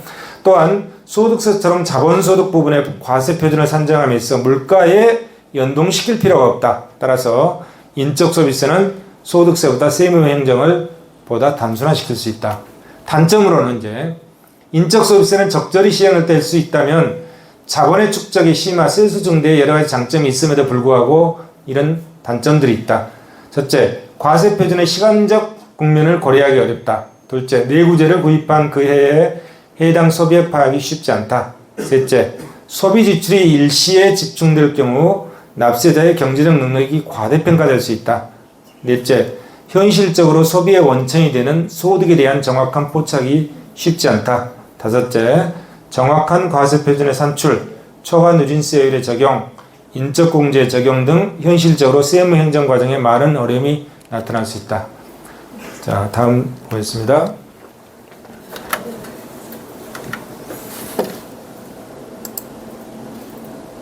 소비세, 관세를 먼저 볼까요? 소비세, 내국 소비세와 관세로 분류된다고 그랬죠? 내국 소비세하고 관세로 분류되니까 관세를 한번 봅시다. 관세. 물 한 모금 먹고.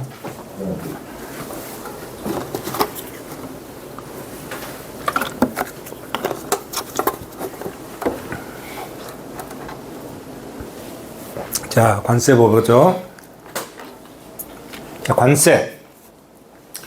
관세는 이제 국경을 통과할 때 부과하는 세금이잖아요. 아까 소비세, 물세, 인세로서의 소비세는 뭐죠? 국내에서 하는 거예요, 국내에서. 자국의 나라 안에서 이루어지는 거래 행위에 대해서 부과하는 세금이고, 이 관세는 뭐죠? 국경을 통과할 때 부과한다, 이런 얘기죠. 관세 부과 징수 및 수출입 물품의 통관을 적정하게 하고 관세 수입을 확보함으로써 국민 경제 발전에 이바지함을 목적으로 하고 있다. 관세법의 목적에 여기서 수입, 수출입이잖아요. 수입, 수출입이잖아요. 그래서 수입이란 외국 물품을 우리나라에 반입하거나 우리나라에서 소비 또는 사용하는 것을 수입이라고 한다. 수출, 내국 물품을 외국으로 반출하는 것이다.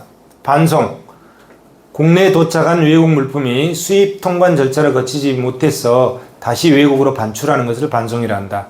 그래서 이런 수출입 물품의 통관을 적정하게 하고 관세 수입을 목적으로 부과하는 것이 관세다.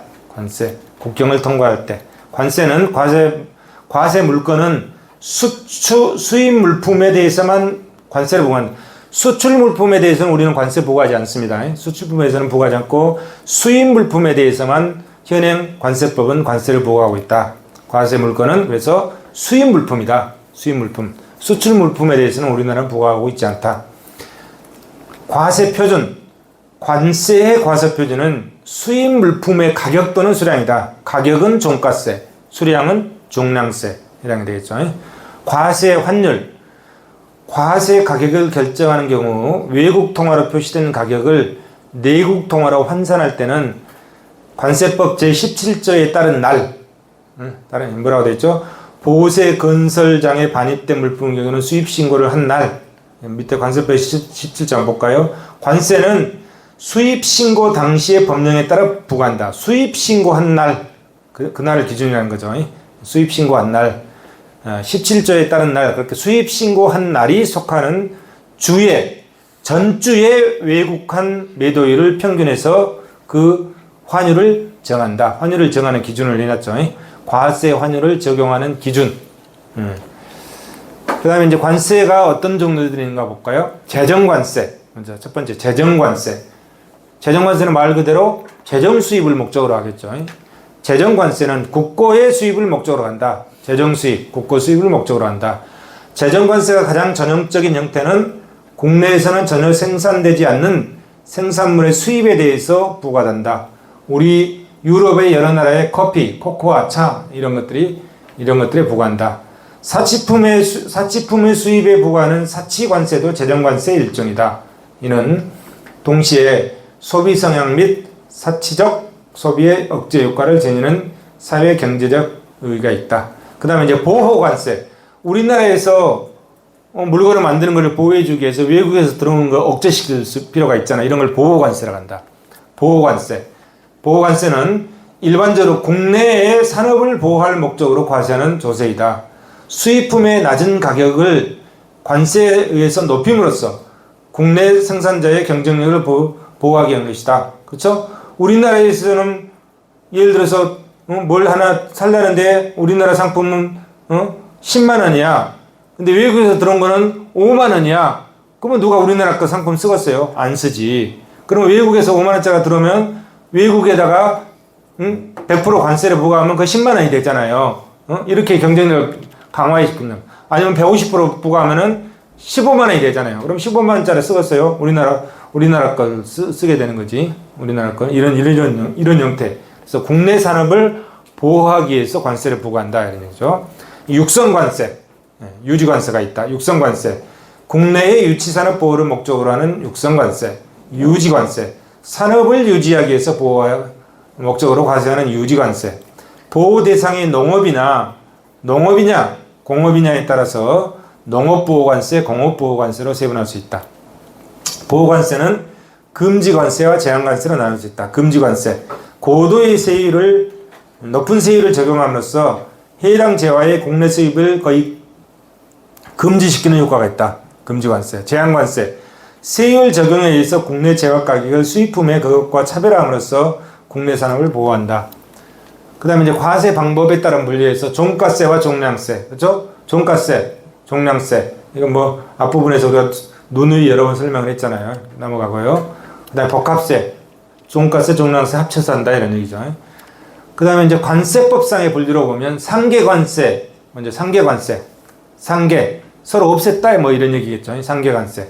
국내 산업에 이해관계가 있는 자로서 대통령령이 정하는 자 또는 주무장관이 부과 요청을 한 경우로서 외국에서 제조, 생산, 수출에 관하여 직접 또는 간접적으로 보조금이나 장려금을 받은 물품의 수입으로 인해서 국내 산업이 실질적인 피해를 받거나 받을 우려가 있는 경우, 국내 산업의 발전이 실질적으로 지연된 경우에 어느 하나에 해당하는 경우, 조사를 통해서 확인하고 해당 국내 산업을 보호할 필요가 있다고 인정되는 경우, 이때는 기획재정부령으로 그 물품과 수출자 또는 수출국을 지정해서 그 물품에 대하여 해당 보조금 등 금액 이하로 추가하여 부과하는 관세, 이런 거를 상계관세다. 이렇게 외국에서 보조금을 받아가지고 싸게 우리나라에 수출해 본다 이런 얘기야. 그런 경우는 대응하기 위해서 우리가 부과하는 관세를 뭐다? 상계관세라고 한다 이런 얘기죠. 그 다음에 이제 보복관세. 보복관세는 교역 상대국이 우리나라의 수출품에 대해서 다음 각호의 어느 하나에 해당하는 행위를 해서 우리나라의 무역이익이 침해되는 경우에 그 나라로부터 수입되는 물품에 대해서 피해 상당액의 범위에서 부과하는 관세. 관세 또는 무역에 관한 국제협정이나 양자 간의 협정 등에 규정된 우리나라의 권익을 부인하거나 제한하는 경우, 그 밖에 우리나라에 대해서 부당하거나 차별적인 조치를 하는 경우 보복관세를 부과하는 대상 국가, 물품, 수량, 세율, 적용 시한, 그 밖에 필요한 사항은 대통령으로 정한다. 상계관세, 보복관세. 긴급관세.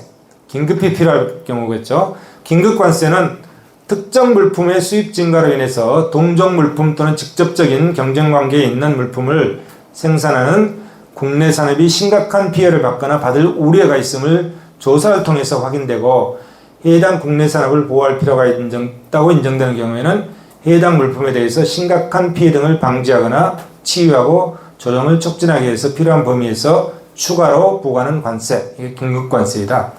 긴급관세는 해당 국내 산업의 보호 필요성, 국제통상관계, 긴급관세 부과에 따른 보상 수준 및 국민경제 전반에 미치는 영향 등을 검토해서 부과 여부와 그 내용을 결정한다. 그 다음에 이제 조정관세. 다음 각호의 어느 하나에 해당 경우에 100분의 100에서 해당 물품의 기본세율을 뺀 율을 기본세율에 더한 율의 범위에서 부과하는 관세다. 그 밑에 이런 내용들이 나오죠. 조정관세. 그 다음에 할당관세. 할당관세는 다음 각호의 어느 하나에 해당하는 경우에 100분의 40의 범위의 율을 기본세율에서 빼고 부과하는 관세다. 이 밑에 있는 이런 것들. 그 다음에 계절관세. 계절별로 뭐 상품이 있는 것이겠죠. 계절관세는 계절에 따라 가격 차이가 심한 물품으로서 동종 물품, 유사 물품 또는 대체 물품의 수입으로 인해서 국내 시장이 결함되거나 생산 기반이 붕괴될 우려가 있을 때는 계절에 따라 해당 물품의 국내외 가격 차이에 해당하는 율의 범위에서 기본세율보다 높게 부과하는 관세이다. 100분의 40 범위의 율을 기본세율에서 빼고 관세를 부과할 수 있다. 그 다음에 국제협력관세. 국제협력관세는 정부가 우리나라의 대외 무역 증진을 위해서 필요하다고 인정될 때에는 특정 국가 또는 국제기구와 협상하에 부과하는 관세. 협상을 수행할 때 필요하다고 인정되는 관세를 양화할 수 있다. 다만 특정 국가와 협상할 때는 기본세율의 100분의 50을 초과하여 관세를 양화할 수 없다. 편익관세. 편익관세는 관세에 관한 조약에 따른 편익을 받지 아니하는 나라의 생산물로서 우리나라에 수입되는 물품에 대해서 이미 체결된 외국과의 조약에 따른 편익의 한도에서 부과하는 관세이다. 편익관세를 부과할 수 있는 대상, 국가, 대상 물품, 적용 세율, 적용 방법, 그 밖에 필요한 사항은 대통령으로 정한다. 일반 특혜관세. 대통령으로 정하는 개발도상국가를 원산지로 하는 물품 중 대통령으로 정하는 물품에 대해서는 기본세율보다 낮은 세율을 부과하는 관세, 이게 일반 특혜관세이다. 밑에 어떤 것이 해당되는지는 살펴보고요. 관세 효과. 자, 그럼 관세가 어떤 효과를 나타내는지 한번 보죠. 관세 세수 비중. 일반적으로 경제발전의 초기 단계에 높게 나타났다. 경제발전 초기 단계의 관세의 세수가 이제 우리나라의 총 세수에서 차지한 비중이 높다 이런 얘기죠. 개발도상국이 높다. 관세가 차지한 비중이 높다. 관세 비중의 크기. 사실상 한 나라의 경제가 해외 부분과 밀착할수록 크다. 즉 국민 경제의 개방성이 클수록 세수의 해외 의존도는 크다고 할 수 있다. 국민 경제의 초기 단계에서는 관세 정책이 지니는 의의가 매우 크다. 처음에는 국고 수입을 목적으로 수입 수출에 대해서 과세한다. 그러한 사례는 대부분 봉건 시대 말기에 볼 수 있었다. 그러나 발전 의지가 강하게 표출되는 시기에 이르면 자국의 유치산업 보호를 위해서 수단으로서의 소위 보호관세 또는 육성관세로서의 역할을 있는 것이 오늘날 관세의 특징이다. 그러나 경제구조가 고도화되고 성장이 거듭됨에 따라서 보호관세의 국민경제적 기능도 변하게 되며 그 효과도 다양하게 나타나고 있다. 수입세와 수출세가 자원배분, 세수, 분배 및 성장에 대해서 어떤 효과를 볼 수 있는지 부분경 분석을 통해서 고찰해보자. 자, 이제 이론적인 측면에서 한번 살펴보죠. 수입 대체가 전혀 없는 경우, 전무 상태, 수입 대체 물품이 없는 상태에 드는 경우에 어떻게 되는가 한번 살펴볼까요? 자, 수평축이 수입량이네요. 수입량. 자, 대체 상품이 없다는 거잖아요. 수입량, 그 다음에 국내 가격. 그러면 수요 곡선과 공급 곡선이 수요 곡선이 이건가 보죠? 이게 수요 곡선이고 공급 곡선 SM이네요. 이거죠. 그럼 여기네. 여기네요. 여기네. 그러면 PM의 가격에 Q0의 거래가 이루어진다. 뭐 이런 뜻인가 보죠? 자, 수입에 대한 관세가 부과되지 않는 경우, 이제 관세가 없는 경우에 있다는 거죠. 관세가 없다. 이게. 수입에 대해 관세도 부과되지 않고 뭐다? 대체 상품이 없을 때, 수입 대체 상품이 없을 때 이랬다는 거죠. 첫째, 수입 관세를 부과하면 그만큼 소비자 가격이 올라간다. 여기에 이제 관세를 부과했다. 수입 관세를 부과했다 이런 거죠. 관세를 부과하면 올라갔다 이런 거죠. 이렇게 SMT로 갔다는 거예요. T, 텍스, SM에서 SMT로 올라갔다는 거. 그러면 균형점이 이리 옮겨가죠. 이리 옮겨가죠. 그러면 관세가 얼마죠? 이 부분이 관세죠. 뭐. 이 부분이 이것이 관세다 이런 거예요. 관세죠. 세금 부과로 인해서 가격이 비싸지므로 소비자는 덜 사서 쓰게 된다. 소비자 가격은 국내 소비자 가격은 PM에서 PT로 올라갔잖아요. 가격이 훨씬 올라갔잖아요. 그죠? 가격이 올라갔어. 그래서 비싸게 쓴다 이런 거지. 소비자 가격이 비싸진다. 가격이 비싸면 어떻게 돼요? 수요 공급의 법칙에서 가격이 비싸면 덜 쓰는 거죠. 그죠? 세금 부과로 해서 가격이 비싸지면 소비자는 덜 사용한다. 수요 법칙에 의해서. 셋째, 정부는 수입관세 부과로 국고세수를 증대해요. 자, 관세. 이건 뭐요? 이건 국고에 증가하는 거죠. 국고. 세수가 증가하는 거죠. 국고가 늘어난다. 이런 얘기죠. 어떤 경우에 관세를 부과하는데 수입 대체 상품이 없을 때 이랬다. 이런 거예요. 수입 대체 상품이 있을 때 어떻게 되는가 한번 봅시다. 수입 대체 상품이 있을 때는 자, 이번에는 수입 대체가 가능한 상태다 이런 얘기죠. 수입 대체가 가능한 상태이다. 자, 수요 곡선이 어떻게 되죠? 수요 곡선이 DD 이게 수요 곡선이죠. 이렇게 수요 곡선이고, 자, 수요 곡선 국내 상품 생산자의 공급 곡선. 이렇게 관세가 외국에 수입이 없을 때 관세가 국내 이렇게 국내 상품 생산자의 공급 곡선 SD. 그 다음에 수요 곡선. 수요야 뭐 다 국내 소비자들이잖아요. 수요 곡선. 이렇게 되죠. 수요 곡선. 수요와 공급 곡선. 그러면 자, 수출입이 없을 때는 여기서 이루어지겠죠. 그래서 이것이 뭐죠? Q4. 그 다음에 가격은 P. 자, P의 가격으로 Q4만큼 이루어지는 거죠. 상품 시장이 순전히 국내 생산자에게만 의존한다면 소비자는 상품 일개의 OP의 가격을 지불하고, 그죠? 이 가격이니까 OP의 가격을 지불하면 총 판매 개수는 OQ4다. 그죠? 여기까지. 이거 균형이니까 이런 거죠. 상품 시장이 순전히 국내 생산자에게만 의존하면 이렇다. 여기에 이제 관세를 부과하는 거. 자, 수입이 돼가지고 수입을 허용했다. 이제 이번에는 이제 수입을 허용했잖아요. 수입을 허용했다 이런 얘기죠. 수입을 허용했을 때 소비자는 OPM을 지불한다. 수입을 허용하게 되면 이제 관세가 있을 때, 자, 관세가 있을 때 공급 곡선. 이렇게. 맞아? 잠깐만. 수입을 허용했을 때 소비자는 OPM을 지불하고 PMPT 만큼 관세가 수입을 허용했을 때 관세가 있을 경우, 관세가 없을 경우, 자, 관세가 없을 경우 공급곡선이 이렇게 되고 이게 SM, 관세가 없을 경우, 관세가 없을 때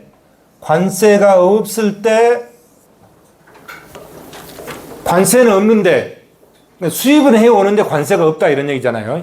외국에서 수입을 해오는데 관세가 없을 때 이렇게 된다 이런 얘기지. 이선이다 이런 얘기지. 관세가 없을 때 이렇게 되는 거죠. 근데 여기다가 뭘 붙이는 거죠? 수입을 해오면 여기다가 이제 관세를 붙이잖아요. 관세를 붙인다면 관세를 붙이니까 관세 부과 후에 공급곡선이 이렇게 되겠죠. 이렇게 되겠지.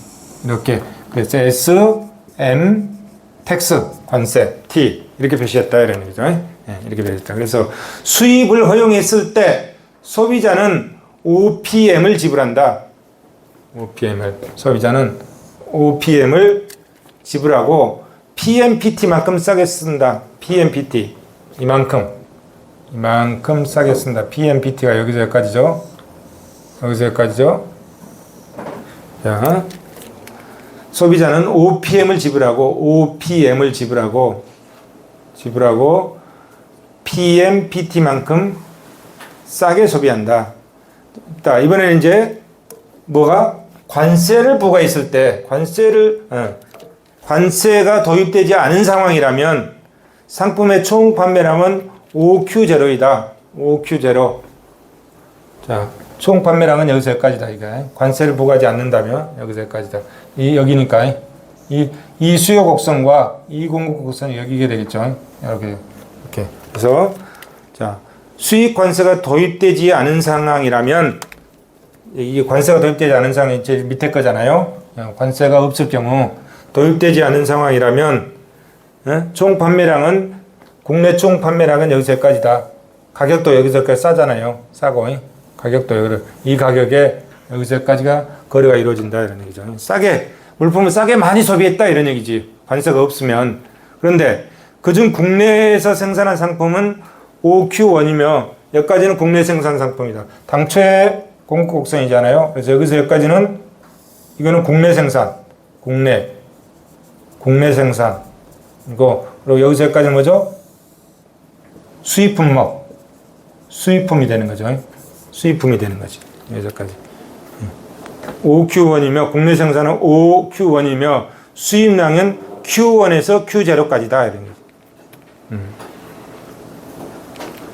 소비자가 지불하는 비용은 OPT FQ0 어디까지나요? OPT PT FQ0 FQ2 여기까지 이것이 소비자가 지불하는 비용 이 네모 이렇게 되네요. 만큼 이게 소비자가 지불하는 비용. 그 다음에 사각형 BGFC 여기 이거 사각형 BGFC는 정부가 관세로 지불해. 이 부분이 관세. 여기 관세네요. 관세. 자, BGFC는 정부의 관세로 지불하는 것이다. 수입업자는 O3BCF2 어디나요? O3가 어디죠? O3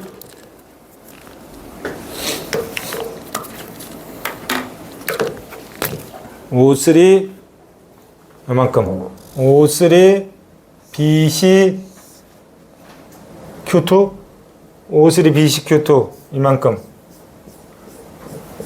이만큼의 수입업자는 O3 BC Q2만큼 수입을 해서 이를 외화로 바꾸어 수입을 하고 이를 외화로 바꾸어 그가 수입한 상대국 수출업자에게 지불한다. 이 돈이 지불 가격이네요.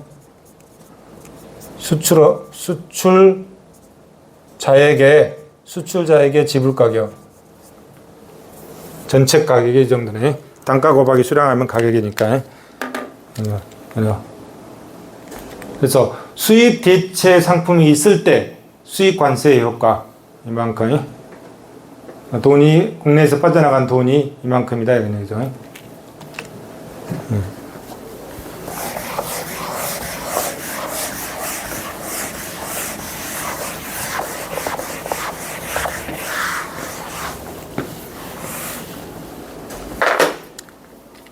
자, 수입 대체 가능해서의 수입 관세 효과. 앞 그림을 이제 해석하는 거죠. 첫째, 세수의 크기는 수입재화의 수요 탄력성 값이 클수록 작을 것이다. 그러나 국내 산업을 고려했을 때 세수 크기는 수요 탄력성과 국내 생산의 공급 곡선의 탄력성의 값에 의존한다고 해야 할 것이다. 즉, 후자의 값이 공급 탄력성의 값이 클수록 세수는 작아질 것이고, 왜냐하면 수입 관세로 국내 가격이 올라가면 그것 이상으로 공급의 크기는 늘어나며 늘어난 공급만큼 수입은 상대적으로 적어지고 그 결과 세수는 감소될 것이기 때문이다. 둘째, 수입 관세가 도입되기 전에 있어서 국내 상품의 생산의 기회비용은 OPM으로 수입 가격과 같다. 아까 OPM 어디죠? OPM. OPM 여기까지 수입 가격과 같다. 그러나 수입세 도입 후에 한계 비용은 OPM에서 OPT로 상승하고 여기서 OPM에서 OPT 일이 상승한다는 거죠. 관세 부감이 여기서 OPM에서 OPT로 상승한다는 거잖아요. OPM에서 OPT로 상승하고 있으며 이때 수입 가격은 OPM 그대로이다. 셋째, 수입세 도입 후 국내 상품의 생산 가치는 OPTGQ3로 볼 수 있다. OPTGQ3 이 국내 상품 생산 가치였죠. 아까 이 부분만큼 외국에서 온 거라고 그랬잖아요. 국내 상품 생산 가치 이 부분만큼 외국으로서 왔는데 이거는 관세로 국가에서 가져가고 이거는 뭐죠? 외국 수출업자에 우리나라 수입업자가 외국 수출업자에다가 지불하는 가격이라고 그랬죠.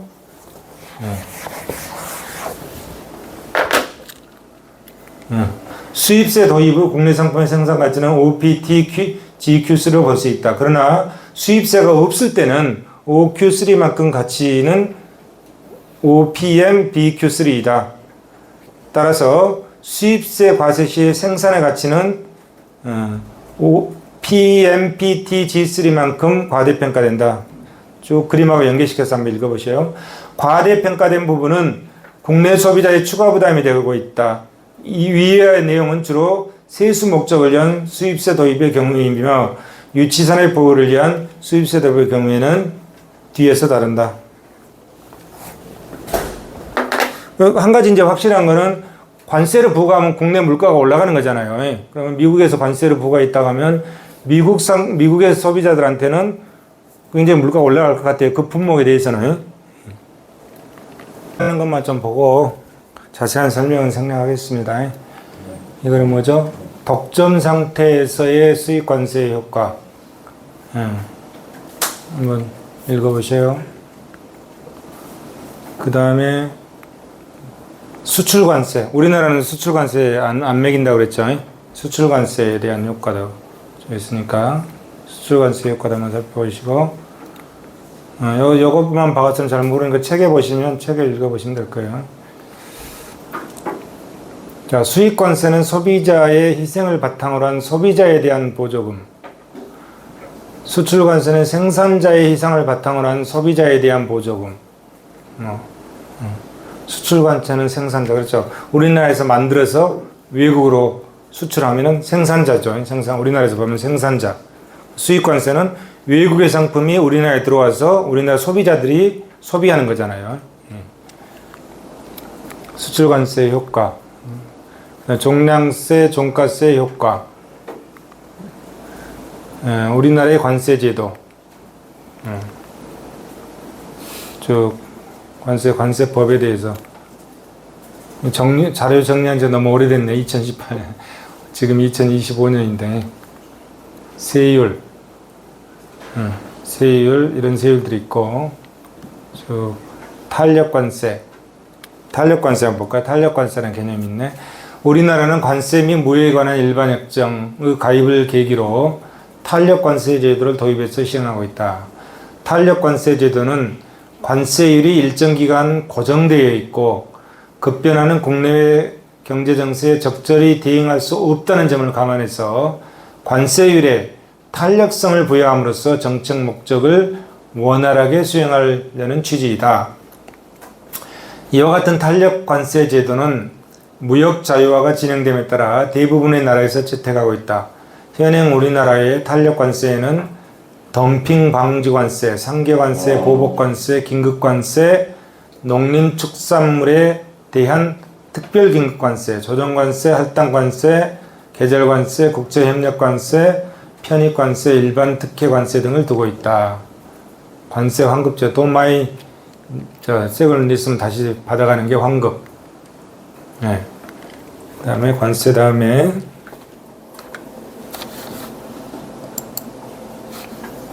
자, 환경세 한번 볼까요? 관세, 환경세.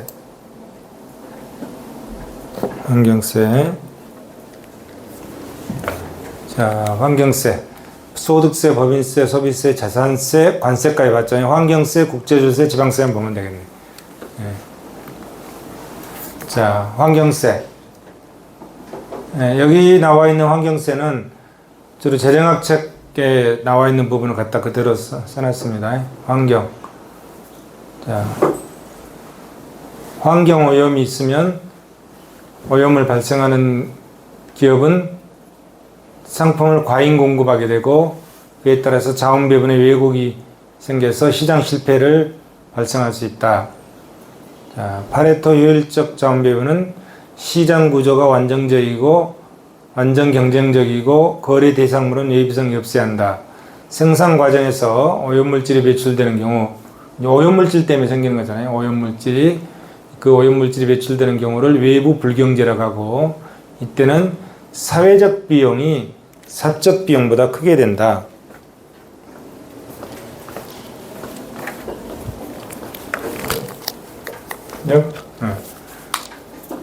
사회적 비용, SMC, 사적 비용에다가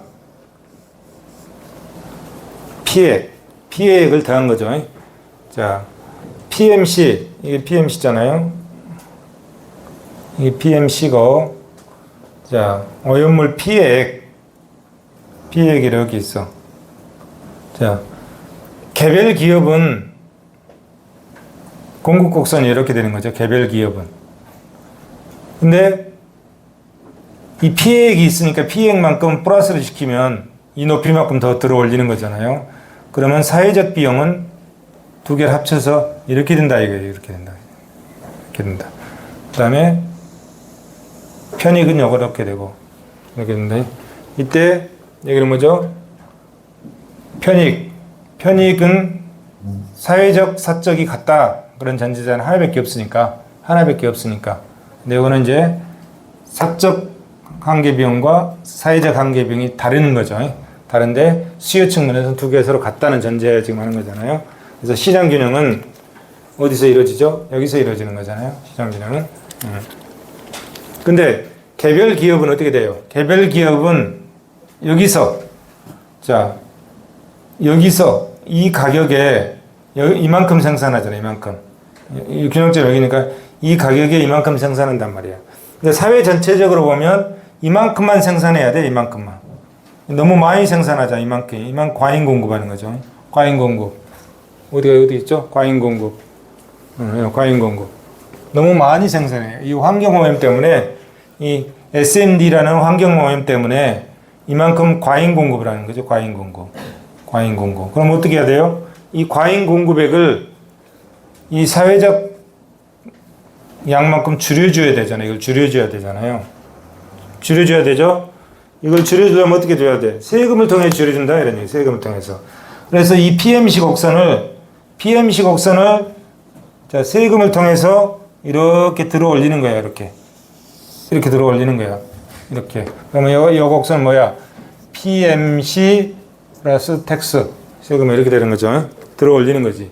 세금을 통해 들어. 그러면은 PMC 곡선과 이 수요 곡선이 일치하게 되잖아요. 그러면 일치하게 되니까 과잉 공급된 게 회복되죠.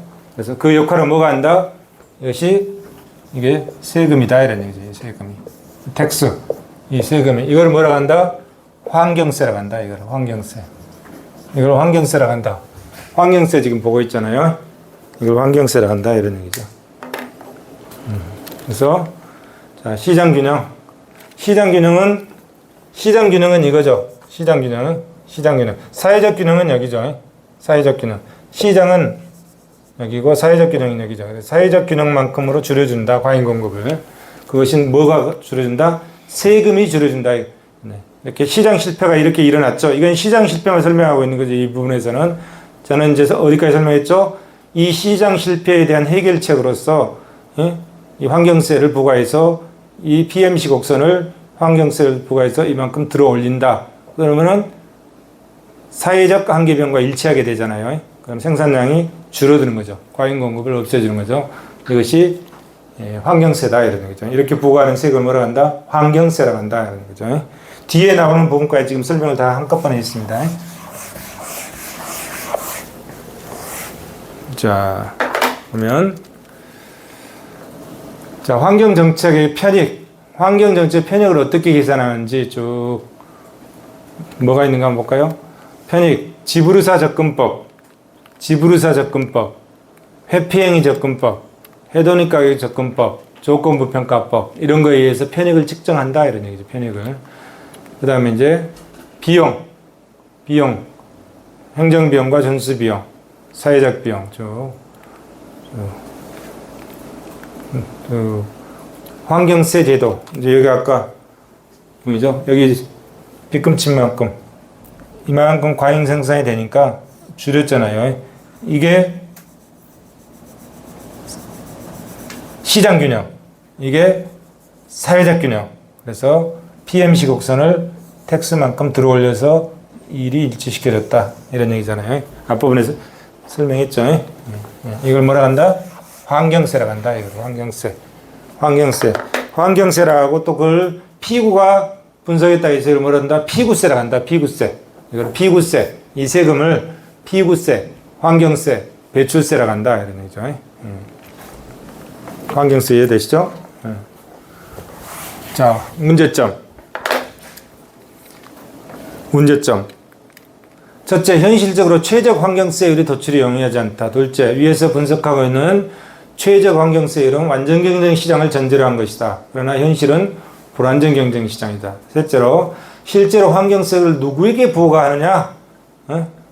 수요자한테 부과하느냐? 공급자한테 부과하느냐? 이 결정이 쉽지 않다. 넷째, 환경세 부과의 성과를 확인하기 위해서는 오염물질 배출에 대한 지속적인 감시가 필요하다.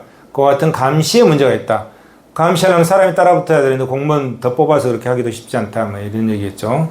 따라서 다섯째, 환경세 부과에 의해서 비록 최적 자원 배분이 달성되더라도 오염물질은 여전히 남는다. 이런 문제점들이 있다. 그 다음에 이제 환경세 중에 교통에너지 환경세라고 현실에 있잖아요. 교통세, 에너지세, 환경세.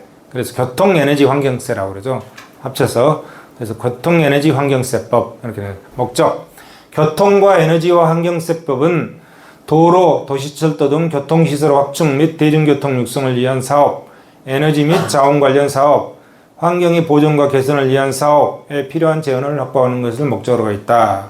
교통에너지 환경세를 부과할 물품과 세율, 휘발유와 이와 유사한 대체류, 리터당 470원, 지금 다르겠죠. 다른 가격이겠지. 경유, 리터당 340원, 현행법은 좀 다르겠죠. 이게 옛날에 다르니까.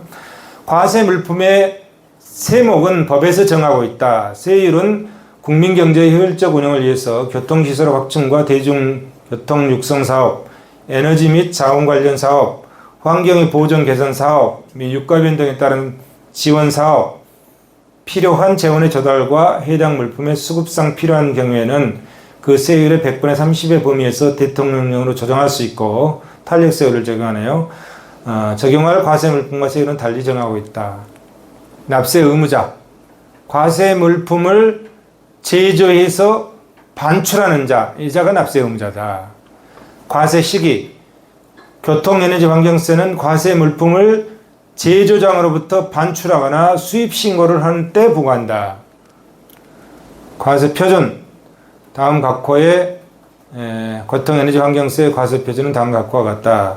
결정 및 경정, 쭉 방법 나오고, 그 다음에 면세 조항 나오고, 세자가 잘못됐네요. 5인데 면세.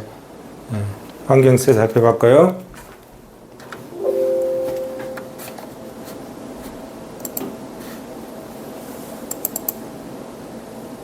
국제조세. 국제조세. 자, 세계화 추세. 국제조세 세계화. 요즘 세계화 얘기는 좀 별로 잘 안 나온 것 같아. 한때 막 세계화 얘기했잖아요. 세계는 경제적 효율성으로 통일되고 있다. 조세 정책의 환경도 변하고 있다. 기업의 생산 과정 세계화 추세. 모든 경제 주체의 전 영역의 경제 활동이 세계화 추세로 가고 있다. 과세 대상이 보다 낮은 조세 부담을 찾아 이동한다. 국가 간의 조세 경쟁 현상이 심화되고 있다.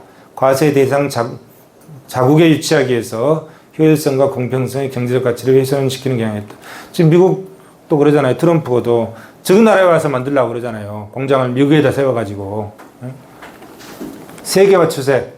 세계화 추세 있다. 뭐 이런 얘기고. 세계화와 조세 경쟁이 심화. 세계화와 조세 경쟁이 심화되겠다. 조세 경쟁. 개별 국가가 가능한 한 국제적인 자본 활동에 필요한 생산 요소나 투자 활동을 자국에 유치하거나 새롭게 유치하기 위해서 실효세율을 낮추거나 각종 자본 활동, 지원적인 조세 특례 조치를 강구하는 경향을 조세 경쟁이라고 한다.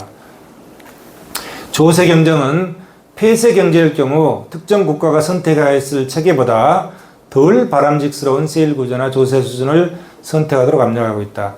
자유로운 조세 체계의 선택권, 바람직한 세율 결정권 등이 줄어들고 더욱 심화될 것이다. 조세 경쟁은 과세 기반의 약화와 효율성과 공평성 등 경제적 가치를 훼손하는 경향이 있다. 과세 기반을 악화시킨다. 조세 경쟁이.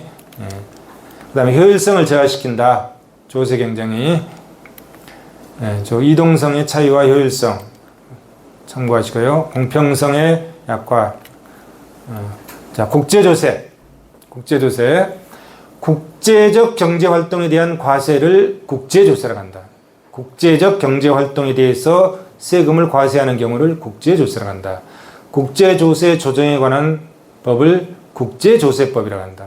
국제조세법. 국제조세 전문가가 이용석 옛날 국세청장도 하고 기획재정부 장관을 했었나? 최고의 전문가였던 것 같아요. 이용석. 국제조세. 목적. 국제거래에 관한 조세의 조정 및 국가 간의 조세 행정협조에 관한 사항을 규정함으로써 국가 간의 이중과세 및 조세 회피를 방지하고 원활한 조세 협력을 도모한 것을 목적으로 가 있다. 각 국제조세 분야에 대한 각국의 입장, 정치적, 경제적, 기타 여러 가지 여건에 따라서 동일하지 않다. 국제적 경제 교류가 매우 중요한 역할을 하는 나라는 이중과세 방지에 고율의 과세 국가는 고율 과세를 면탈하는 조세 회피의 방지에 각각 0점을 두고 있다. 이중과세 방지와 조세 회피 방지에 0점을 두고 있다. 역점을 두고 있다. 이런 얘기죠. 국제교류 관련 국가 간에는 자본 또는 기술의 제공국가와 수용국가 사이에 각국의 이해관계에 따른 과세권의 충돌을 방지하기 위해서 여러 가지 입법적 조치가 필요하다. 조세 조약. 이중과세를 방지하기 위해서 실체적 규정들이 그 중심 내용을 이루고 있으나 그 밖에 조세 회피의 방지를 주요 목적으로 하는 관련 기업 간의 거래에 관한 규정, 국제적 탈세 혹은 조세 회피를 방지하기 위한 것을 목적으로 하는 정보교환에 관한 규정, 자국의 납세자를 보호하기 위한 상호 협력의 규정 등도 설치되어 있다. 세제의 경합과 세제 협조, 그래 국가 간에 세제 경합도 있고 세제를 서로 협조도 하고 그러잖아요. 예.